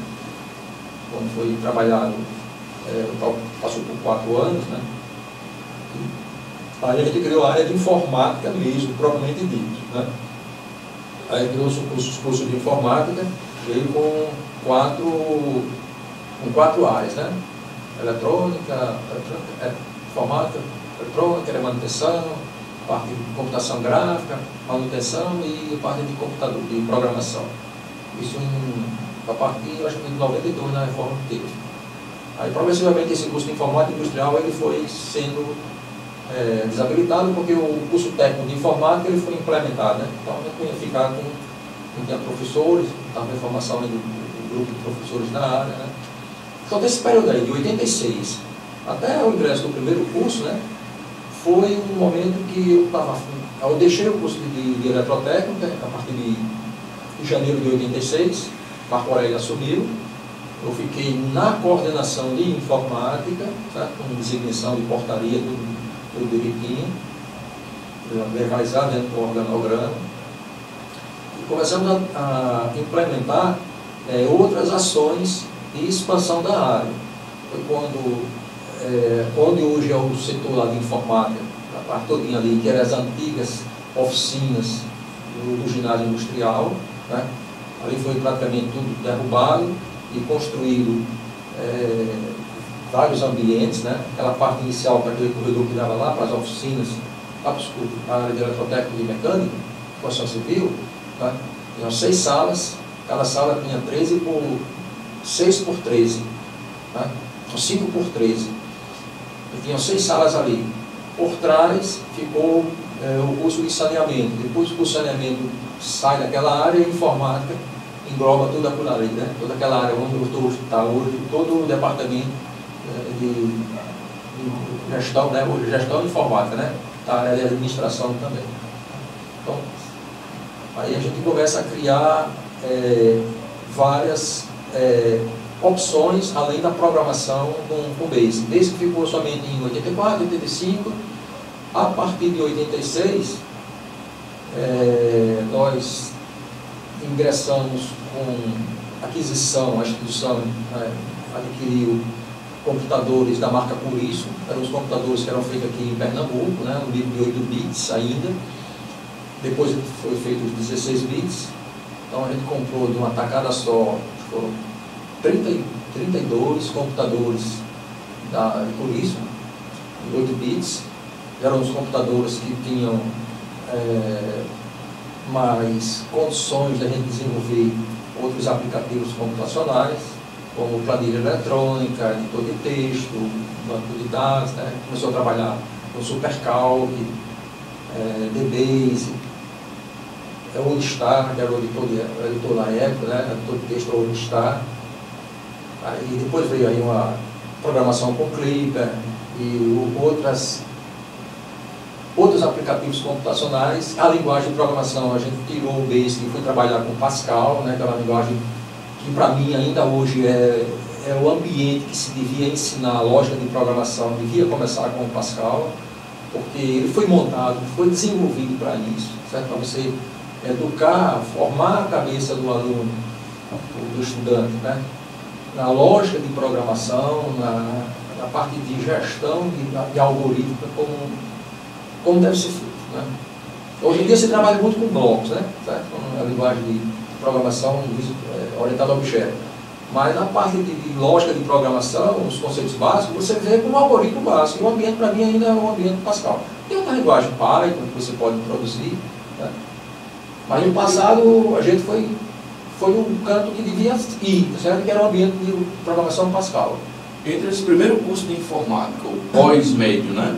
Pós ensino médio, e o primeiro curso de informática voltado para a gurizada, né? Integrado. Quanto tempo? 92, o primeiro curso de informática. Não, você diz o que a gente dava extracurricular? Não. Ou regular? Não, porque o senhor disse que começaram os cursos de extensão em 84. E em 92 veio o primeiro curso de informática. Isso. Né, que foi o pós-médio. Nesse período aí, vamos supor, de 6 anos, de 85, vamos colocar 85, né? Certo? De 85 até 90 e pouquinho, início de 90, a gente ficou trabalhando em várias frentes com curso de extensão. Certo, curso de extensão. Curso de extensão. Aí veio o primeiro curso. Aí formalizamos o primeiro curso de informática, que foi esse pós-informática industrial pós-segundo grau. Foi o primeiro curso da instituição, tá certo? De segundo grau, pós-segundo grau. Né? O subsequente, né? Esse era o subsequente, exatamente. E aí na época se chamava pós-segundo grau. E hoje é o subsequente. Hoje é subsequente. E para eu fui precursor. Isso, e para o integrado. Para o integrado, para a meninada que está no ensino médio. Aí o integrado a gente teve uma mudança de grade curricular, uma mudança talvez uma das mais importantes que se teve na instituição, que foi o modelo curricular que foi implantado aí no início de 90, né? Certo? E aí o primeiro curso de informática para a meninada do ensino médio começou a funcionar e começou a funcionar. Acho que foi em 93, parece que foi implantado. Quase que em seguida. Quase em seguida. Tanto que a gente manteve o pós-segundo grau durante uns 2 anos, para quando a outra turma estivesse chegando, a gente não ficasse paralelamente com os dois cursos. Os dois, certo. Então alijou o outro. O integrado alijou. Fora que era objetivo diferente, mas a gente não tinha quadro de professores. Isso, não tinha condições materiais, material humano para garantir o funcionamento dos dois cursos. E uma preocupação minha nesse período todo foi a parte de formação de recursos humanos, né? Chamada de recursos humanos, certo? Ou seja, criar quadro de colegas professores. Então, para você abrir um concurso de novas vagas de professor na instituição, você sabe que não é fácil, né? Certo? Tem que ter toda uma legislação, que embase, autorização de ministro da Educação, do Presidente da República, né? Certo? Tem que ir para o Congresso Nacional as vagas, né? Certo? Então a gente foi paulatinamente criando vagas de professor na área de informática, certo? E isso deve ter gerado um ciúme muito grande dentro da instituição, porque a gente partiu de 2 professores, que era do quadro, certo? E quando menos espera, a gente estava com 10, 12 professores que foram chamados para aquela área ali, certo? Uma área nova que estava sendo criada, né? Posso citar vários nomes de colegas, né? Então, vou até evitar de citar, porque vai ter vai outros, esquecer um que eu vou ou esquecer outro, tá termina Eu já passando por falei deselegante, né? falei de Antônio, João Maria, né? Termina Mas passando teve por vários outros deselegante. professores que foram incorporados à área de informática, né? E professor, estávamos conversando em off há pouco tempo, e aí eu descobri, né, não sabia, confesso que não sabia, que o senhor terminou sendo também o formulador, né, e abriu uma nova fronteira para a escola na criação do curso de administração, que inicialmente foi pensado para o campus Nova Cruz, né? Aí eu vou dividir a pergunta em duas partes, certo? Primeiro, é a sua experiência como gestor no campus, né? Eu confesso também que não sabia dessa sua larga experiência como gestor dentro da instituição, sempre vi como um homem de sala de aula, né? Apesar de ter criado essa coisa de formato, eu sempre vi mais como sala de aula. Eu desconhecia esse seu lado de gestor. Para mim, a sua grande experiência de gestor tinha começado em Nova Cruz, e aí aqui eu descubro que não foi. Toda a experiência de Nova Cruz, na verdade, é a consequência de toda uma larga experiência de gestor antes. Então, essa sua experiência como gestor do campus Nova Cruz, e depois essa abertura de uma nova frente, que é o curso de administração, se o senhor puder. E paulatinamente, paralelamente, melhor dizendo, e falando sobre as duas coisas. Para você falar de Nova Cruz, a gente vai dar um salto aí de... Tá falando 2 décadas. A gente está falando dos anos 90. Isso. Tá certo? Então, para ir para Nova Cruz, você ia falar em 2010. Tá certo? Isso. Tem 20 anos para frente, Isso, né? Tá? Então, tocando aí na questão da minha gestão dentro da instituição, realmente eu nunca abandonei a sala de aula da instituição. Eu tive, posso dizer, de 77 até 2000, julho de 77 até maio de 2019, tá certo? Como professor da instituição. São 42 anos, né? Certo? Não faz memória, matemática, não faz. Eu acho que dá isso aí, né? Se eu pegar na minha portaria, o meu tempo de serviço dá 46 anos. É porque eu também nunca queria licença, tá certo? Incorporei alguns penduricários jurídicos, tem na legislação, na lei anterior 88, que a gente bota um tempo de 1,25, né? Certo? 1,4, né? 1,4, eu tenho como professor. Então eu me aposentei com quase 47 anos de contribuição, mas de efetivo em sala de aula dentro da instituição, acho que foram 42. Quase a minha idade. Quase a minha idade, eu estou 54.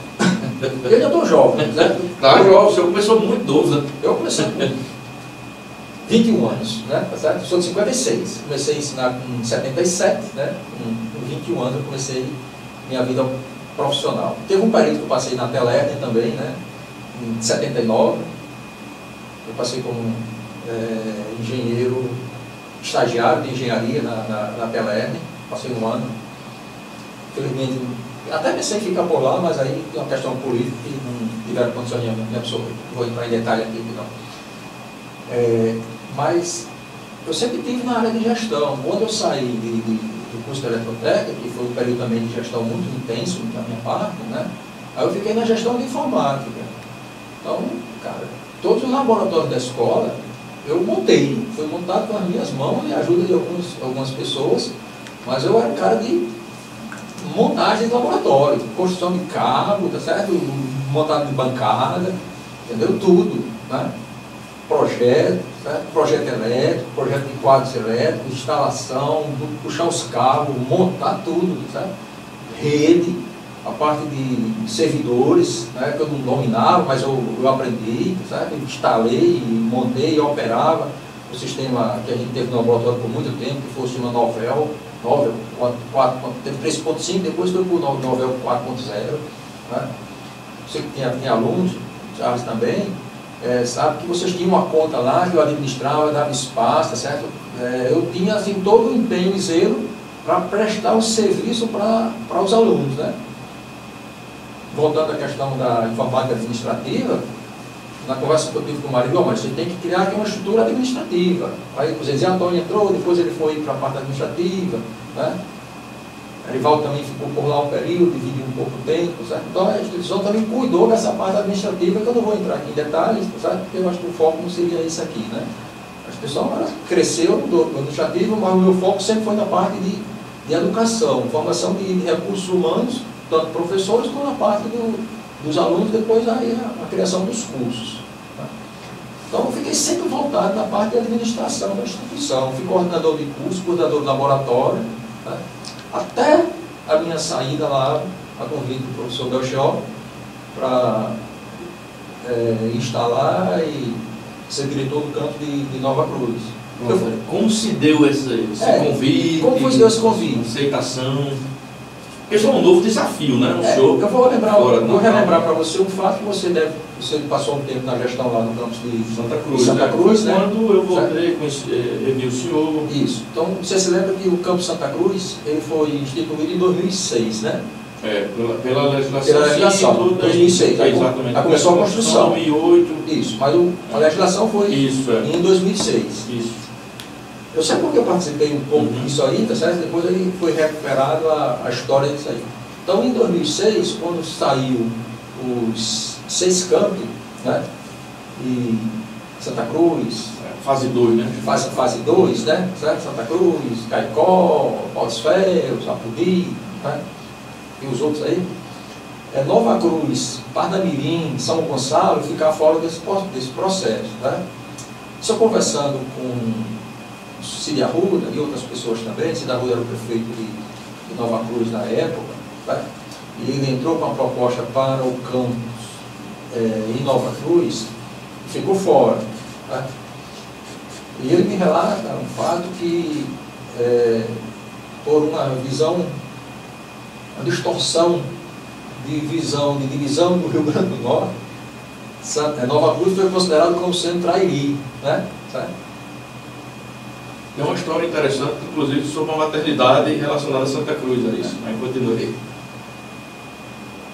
Nos anos 50. Só me relata que Santa Cruz, ou Nova Cruz foi visto como sendo a região do Trairi, que já tinha sido contemplado com Santa Cruz. Aí ele faz o jogo político dele, junto com o Agnello, certo? Tudinho, né? Que também tinha ficado fora em Parnamirim, não tinha condições de ser todos os municípios, né? Aí foi criado a fase 2,5, certo? Como ficou assim, a fase 2,5. A fase 3 já veio posteriormente, já no governo da presidente Dilma, né? Então, na fase 2,5, ainda com o presidente Lula, aí foi criado um campus avançado, tanto para Parnamirim quanto para Nova Cruz. E um acordo que foi feito foi usar, no caso de Nova Cruz, usar um prédio da universidade, tá? Que era onde foi feita a universidade lá em Nova Cruz, lá no início da cidade, Nova Cruz. E foi feita uma reforma, ampliaram 2 salas de aula, um laboratório, né? E o coordenador, o gerente na época, era o professor Ribamar. O professor Ribamar, depois foi ser provedor, você o conhece bem. Né? E em Parnamirim pegaram um colégio aqui do Estado, né, que tinha, acho que era o Estado ou o município, acho que era o município, que era bem próximo da BR, não me engano o nome do colégio, mas fiquei bem próximo da BR ali. Também foi feita uma reforma em 2 salas e montaram 2 laboratórios. Né, tá? O de Nova Cruz já era um pouquinho maior. Aí eu fui montar esse laboratório lá em Nova Cruz. Né? Me lembro na inauguração, né, eu fui com o Ribamar, eu fui dia antes, mas no dia mesmo da inauguração, eu fui para lá logo cedo, terminei mais ou menos umas 4 horas da tarde, estava chegando a comitiva, né, ministros, gestão da instituição como um todo, estava suado, sujo, deixei o laboratório todo funcionando, testando. Eu entrei no carro e vim embora. E a solenidade continuou, né? Tá? E a partir daí começou a funcionar o curso com campus avançado, tanto em Parnamirim quanto em Nova Cruz. E foi implementado o curso de informática, em Parnamirim foi rede de computadores, e em Nova Cruz foi colocado o curso de informática. E os professores eram pagos com recurso de convênio, acho que foi através via fundação, o convênio foi feito via fundação, fundação da gente, e eu fiquei mais ou menos, como era coordenador do laboratório aqui em Natal, eu fiquei, e estava ligado ao campus Natal Central, certo? Eu fiquei responsável lá por a gestão e a operação desse laboratório. Precisou também de professor de matemática. Olha, eu vou ensinar. Até porque eu já estava ensinando aqui no campus central matemática, pré-cálculo e cálculo, dentro dos cursos da área de informática. Né? Eu tinha uma proposta pedagógica, né, de fazer uma matemática computacional, um ambiente que eu comecei a estudar, que era uma tese de dissertação de mestrado que eu pretendia, né? Não tive muito sucesso, porque não tive orientador na universidade que se interessasse por isso. Eu paguei até os créditos no curso de pós-graduação de mestrado em ciências, mas não defendi a tese por dissertação porque não teve um orientador que me bancasse, vamos dizer assim. Tá? Aí eu fiz o que eu pretendia dentro da matemática computacional e também fui lá ensinar a turma de Nova Cruz. Tá? Então eu ia na sexta-feira, dava minha aula, voltava. Depois que a coisa começou a crescer um pouco mais, mudou uma turma, a segunda turma, né? E acho que o professor Rimar se afastou da coordenação, não me lembro, foi bem de fato agora. Eu sei que eu assumi a coordenação dos cursos de Nova Cruz e o professor Belchão me chamou no lugar dele e me propôs assumir a coordenação do curso lá de Nova Cruz, de informática lá, que era um pós-segundo grau também, um subsequente, tá? E Parnamirim. Eu fiquei por uns 6 meses, mais ou menos, tomando conta desses dois. Aí, no final de 2009, ele me convida para assumir a direção dos campos, né? E foi mais ou menos encaminhado assim. Como o processo já tinha sido encaminhado da construção do campus Nova Cruz, da fase 2,5, certo? O campus físico, né? Foi seguido lá pela Universidade do Terreno e também aqui em Parnamirim, não conseguiram começar a construção. Aí em 2010, no início de 2010, eu fiquei na gestão, conversei com o professor Belchão e o professor, está muito difícil, é muito trabalho, eu tenho que viajar para Nova Cruz para ver a construção, para ver com a sua plantão, tem aula, gerir. Aí eu pedi para sair de Natal, da coordenação de laboratórios do campus central, aí eu deixei, aí fiquei somente lá. Tá? E naturalmente aí foi feito um acerto, um acordo, o professor Ribamar ficou na direção, respondendo pela direção pro-tempore do campus de Parnamirim, e eu fiquei no pro-tempore no campus de Nova Cruz. Certo? Portaria, tudo designado. No final de 2009, 2010, final de 2010, o campus já estava bem avançado, a construção física. Tá?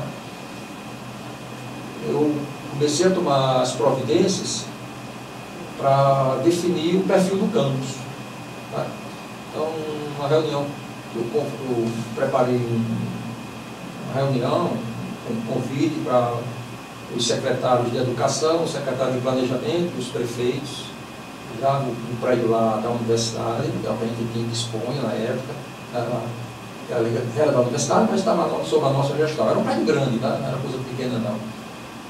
Então eu marquei uma reunião, aí convidei o professor Enilson, que era o diretor aqui do Campo Central na época, a professora Catarina, que era a promotora de ensino, o professor Belchel foi, o professor Marisco, foi toda a equipe de gestão da reitoria da universidade, do Campo Central, levamos para Nova Cruz, fizemos uma pré-reunião em dezembro de 2010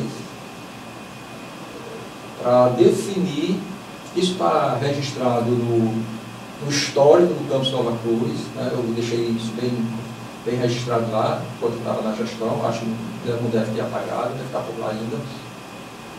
Faz muito tempo, mas acho que deixaram registrado ainda. E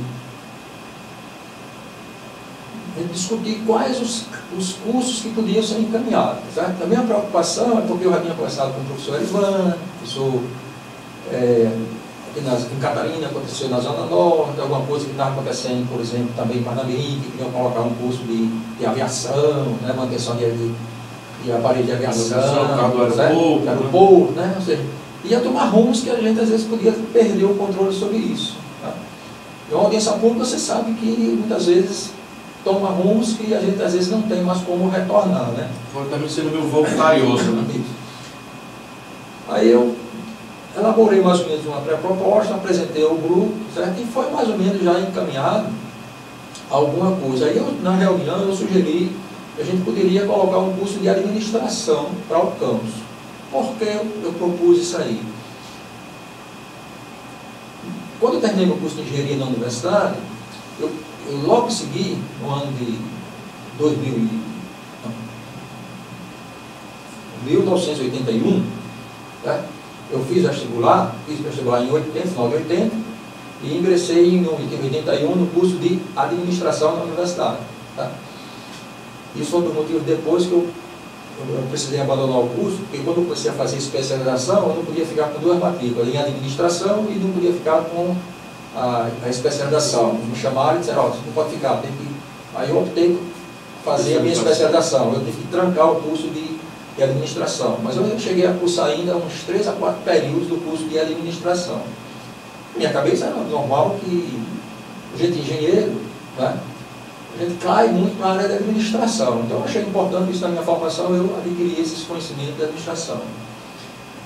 Eu fazia muita leitura de alguns periódicos, entre os quais a revista Veja, né? E na revista Veja tinha lá no final um ponto de vista de Stephen Kent. Não sei se você conhece falar da administração, né? Eu admirava muito as colocações que ele fazia sobre isso aí, né? Eu seguia assim algumas coisas, algumas dicas, né? E uma coisa que ficou marcado muito na opinião dele é que um dos grandes problemas do Brasil na década de 80, né? Certo? Pegando o milagre de 70, 80, né? É que o Brasil ele foi gerido muito por economista e pouco por administrador. E isso é um fato verdade, a minha visão é um fato verdade. A gente está pagando hoje consequência disso aí. Né?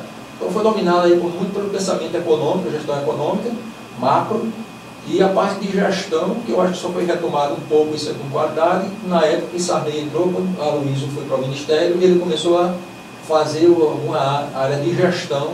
Formou um antigo DASP, então o Ministério da Administração. Não, fez o ENAP, né? Tá certo? E o ENAP foi exatamente uma política de gestão pública para o país. Escola Nacional de Administração Pública. Exatamente.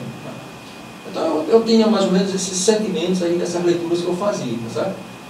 E eu achava que o caminho ia sair. E houve um debate muito grande na instituição, e se criticou, né, na hora que aqui no Campo Central, Natal, implementou-se o curso na área de turismo, né?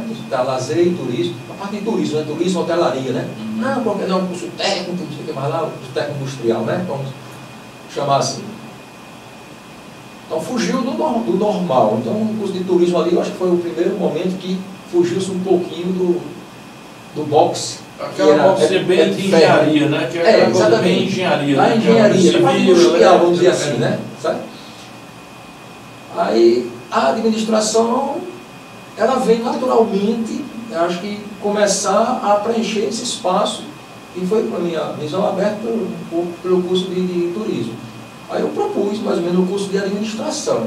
Né? Fomos para a audiência pública, já teve alguns problemas que eu queria fazer em fevereiro, mas não consegui, porque só vim implementar essa audiência pública, acho que foi em maio de 2011, e foi definido o perfil do campus, e a administração foi um sucesso, assim, bem aceito, né, pela comunidade, né, e pela direção da escola. Eu acho que também eu senti um pouco de rejeição, assim, um pouco de sentimento de, não, administração, mas por quê? Né? Frustração, não sei. Eu sei que não foi, eu senti que não foi muito bem acolhido no momento, né? Aí eu comecei a trabalhar. Eu conversei com alguns colegas, né? Comecei com o professor Nonato, do Campo Central, né? Um colega lá de informática, e vamos fazer uma matriz com a professora Catarina, fizemos o PPC do curso, né? Certo? E como implantei a primeira turma de administração subsequente lá em Nova Cruz. Tá? Começamos uma vez mais pós-médio, pós-segundo grau, né? Mas é uma visão de gestão, sabe? Ora, para mim implantar um curso técnico mesmo, mas depois foi implementado o curso técnico regular. Certo? Mas para mim começar, eu começo com o subsequente, porque eu só pego os professores da área técnica. Certo? E não tinha, eu tinha que contratar mesmo assim, né? Certo? Tinha que pegar professores de contabilidade, professores de da gestão da administração, experiência de administração como geral, né? Tá? Então, foi mais ou menos isso, Sérgio, que aconteceu. Eu acho que dei minha contribuição também nessa parte de implantação da gestão de administração. Professor, assim, só para encerrar, o senhor também teve. Estamos aqui, já vamos com quase 1h30. Né, você faz os cortes, essa pergunta que eu mandei. Tem um trabalho que eu me recordo que o senhor fez dentro do IFRN, já era IFRN, eu acho que não sei se na transição do Cefet para IFRN, que foi um trabalho com um aluno que era portador de necessidade especial, o aluno era cego, né? E o senhor fez um trabalho assim, de acolhimento, de acompanhamento com o jovem, e o jovem, um trabalho muito meritório, muito bem feito, e o rapaz teve um prosseguimento na vida acadêmica. Eu gostaria que o senhor compartilhasse essa experiência aqui conosco. Você está se referindo ao aluno Sidney, né? Ele ingressou no, acho que foi em 2006, não falha a memória. Isso, no finalzinho do Cefet para... ele ingressou no curso lá de TADS da gente. Não sei se era TDS ou você já estava TADS? Era TADS. Já era TADS. Né? E quando nós tivemos a notícia que Sidney, um aluno cego, tinha ingressado no curso de programação, né? Programar no computador, um aluno cego, né? Ficou um pouco assim suspenso. E lembro que eu fui convidado para uma reunião, juntamente com ele. Estava nessa reunião eu, o Sr. Ribamar, que era o gestor lá na área de informática na época, Fátima Feitosa, que era a nossa pedagoga, e Sidney. Nós sentamos lá na sala, na coordenação de informática, que era de ATINF já, e fomos discutir com ele o que a gente podia fazer e alternativas que podiam ser colocadas. A instituição tinha um curso de geografia, né? Então a gente perguntou, geografia é melhor para você? Né?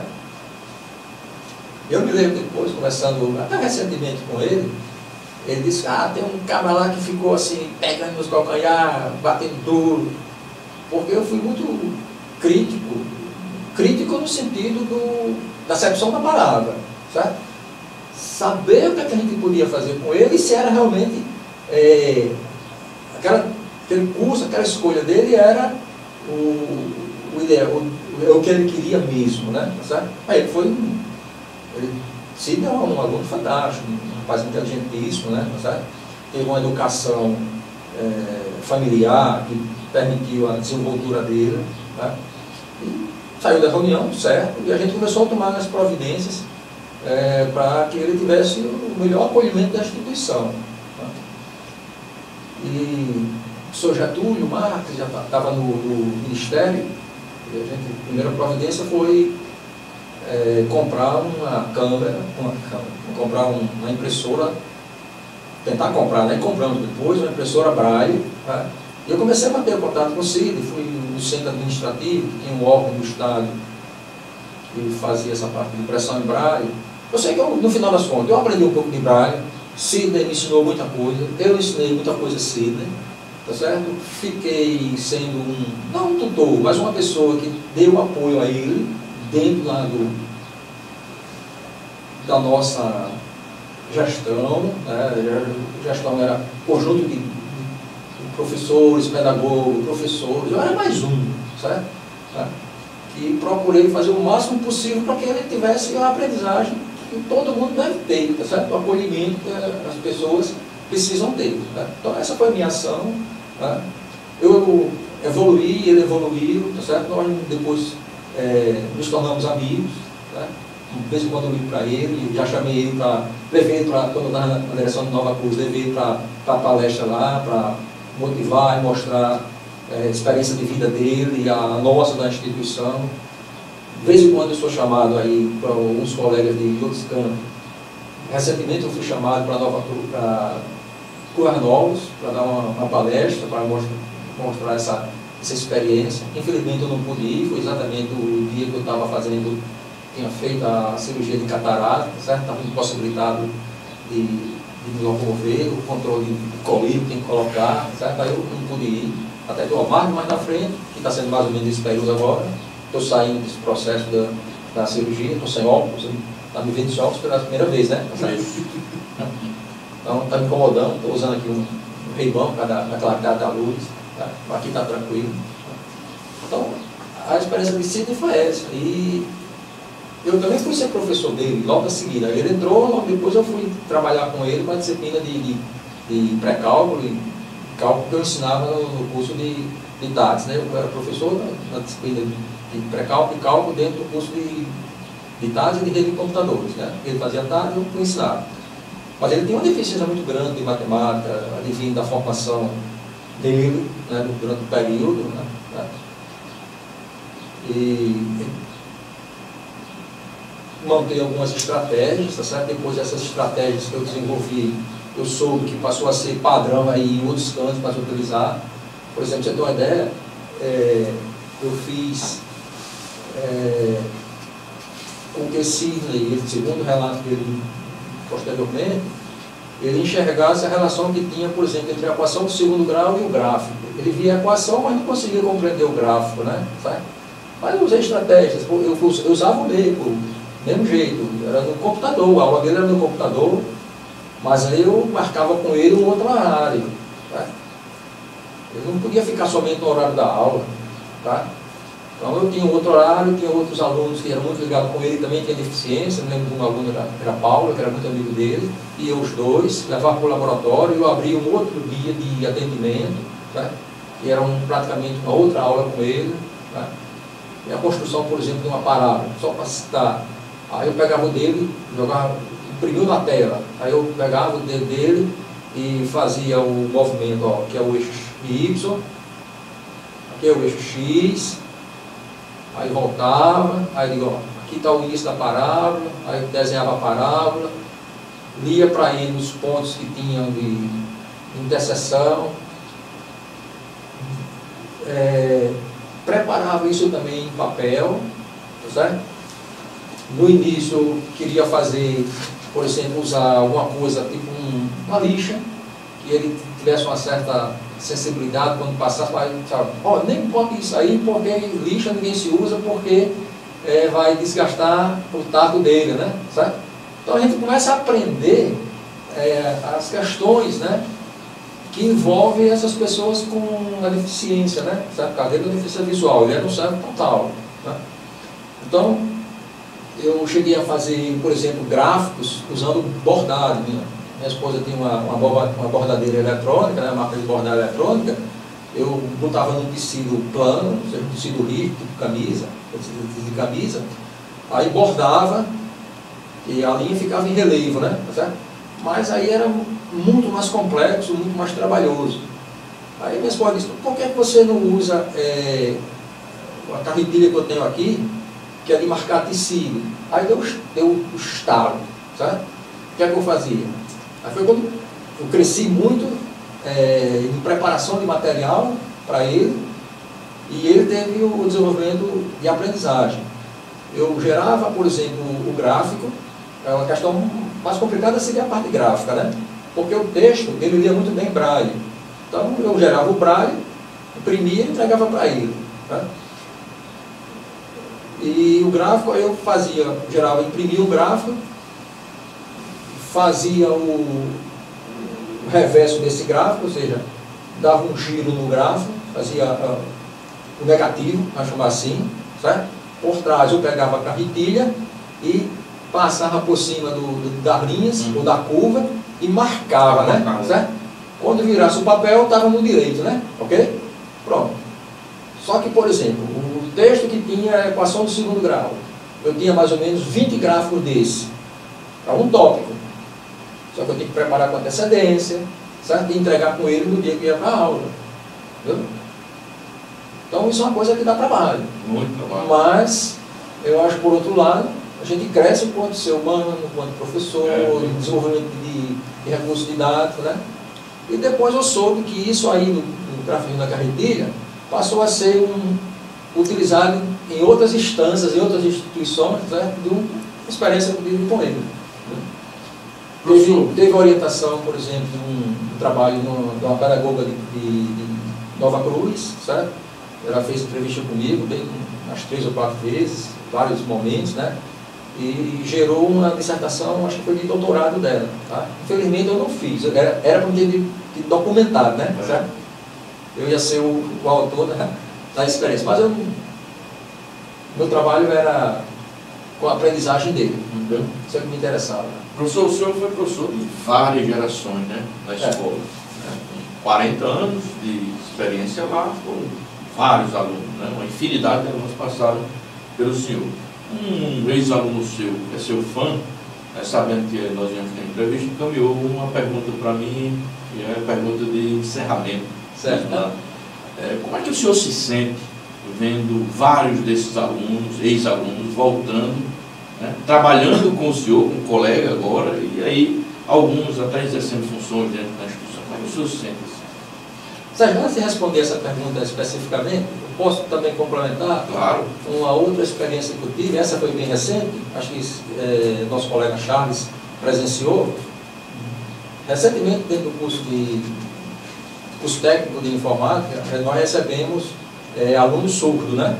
Certo? E eu fui ensinar programação para os alunos surdos. Na minha experiência, eu passei 1 ano com eles. Né? E os 2 meninos, eram 3 alunos, a outra depois por questões superiores lá, ela abandonou o curso no final do ano. Mas os 2 meninos surdos, eu acho que o nível de aprendizagem deles não foi, talvez eu não tive o mesmo sucesso o quanto eu tive com o surdo. Eu estou tocando isso aí porque trata da questão da educação especial, sabe? Então, às vezes o SEG é mais fácil de a gente lidar e desenvolver uma metodologia de acolhimento do que o aluno surdo. Entendeu? O aluno surdo, às vezes, ele tem muito mais deficiência na própria linguagem de português. Por exemplo, eu tinha que ensinar os alunos algumas palavras-chave, certo? De programação,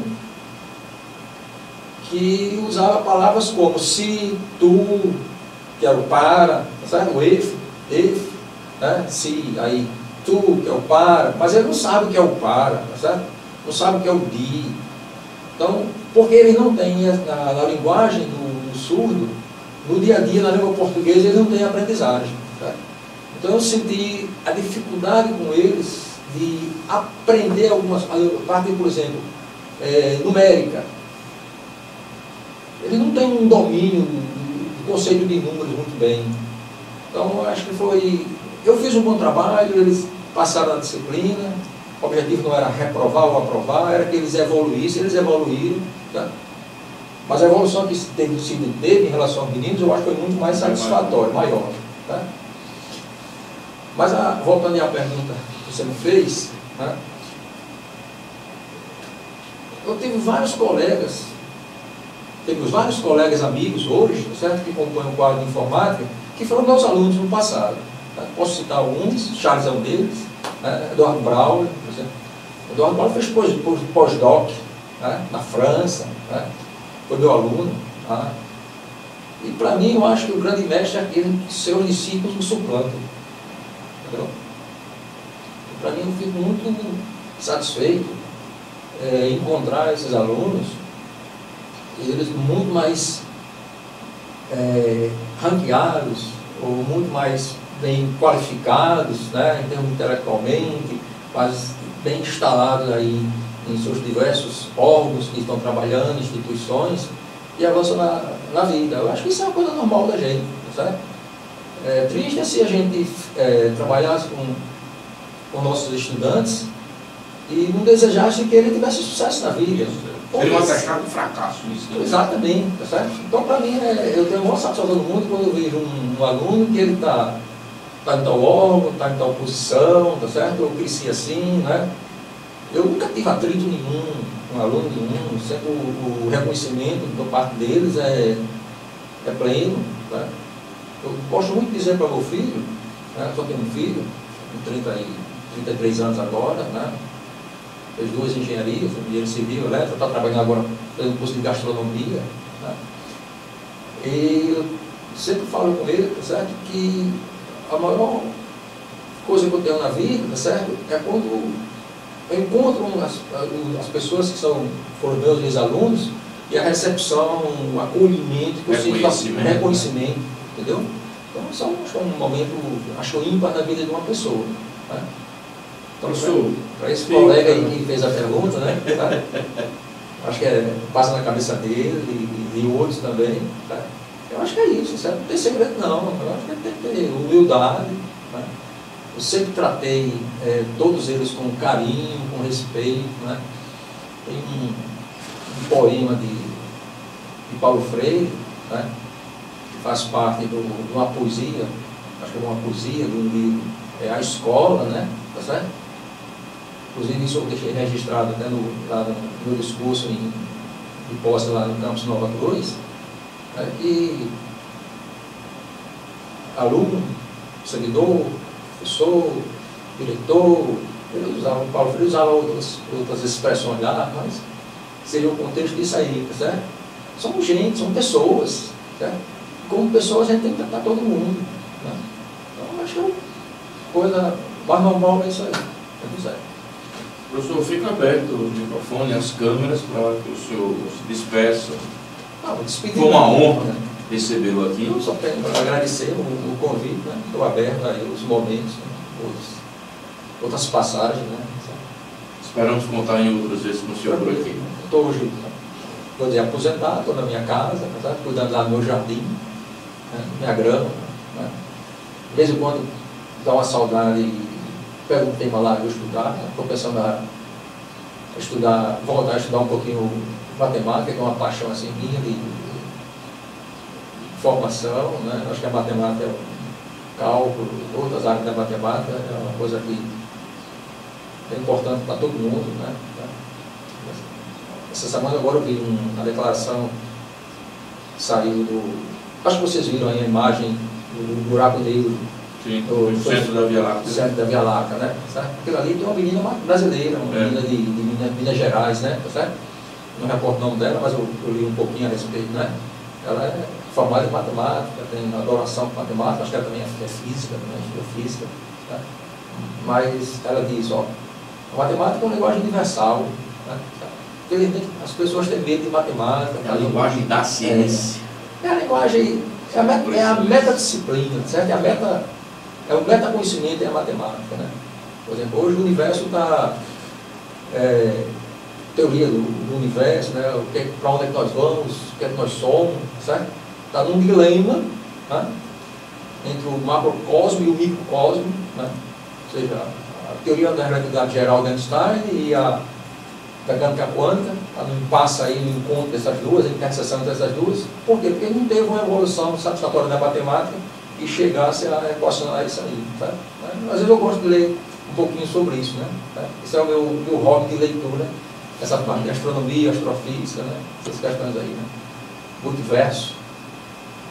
Bem, é isso. Nós estamos nos despedindo aqui, agradecendo uma vez mais a presença do professor Assis, que eu já disse aqui, não canso de repetir, um dos emblemas da instituição do IFRN. E aguardamos que vocês assistam o programa, que vocês irão se deleitar. Vocês irão se deleitar. Até a próxima. Muito obrigado. Tchau.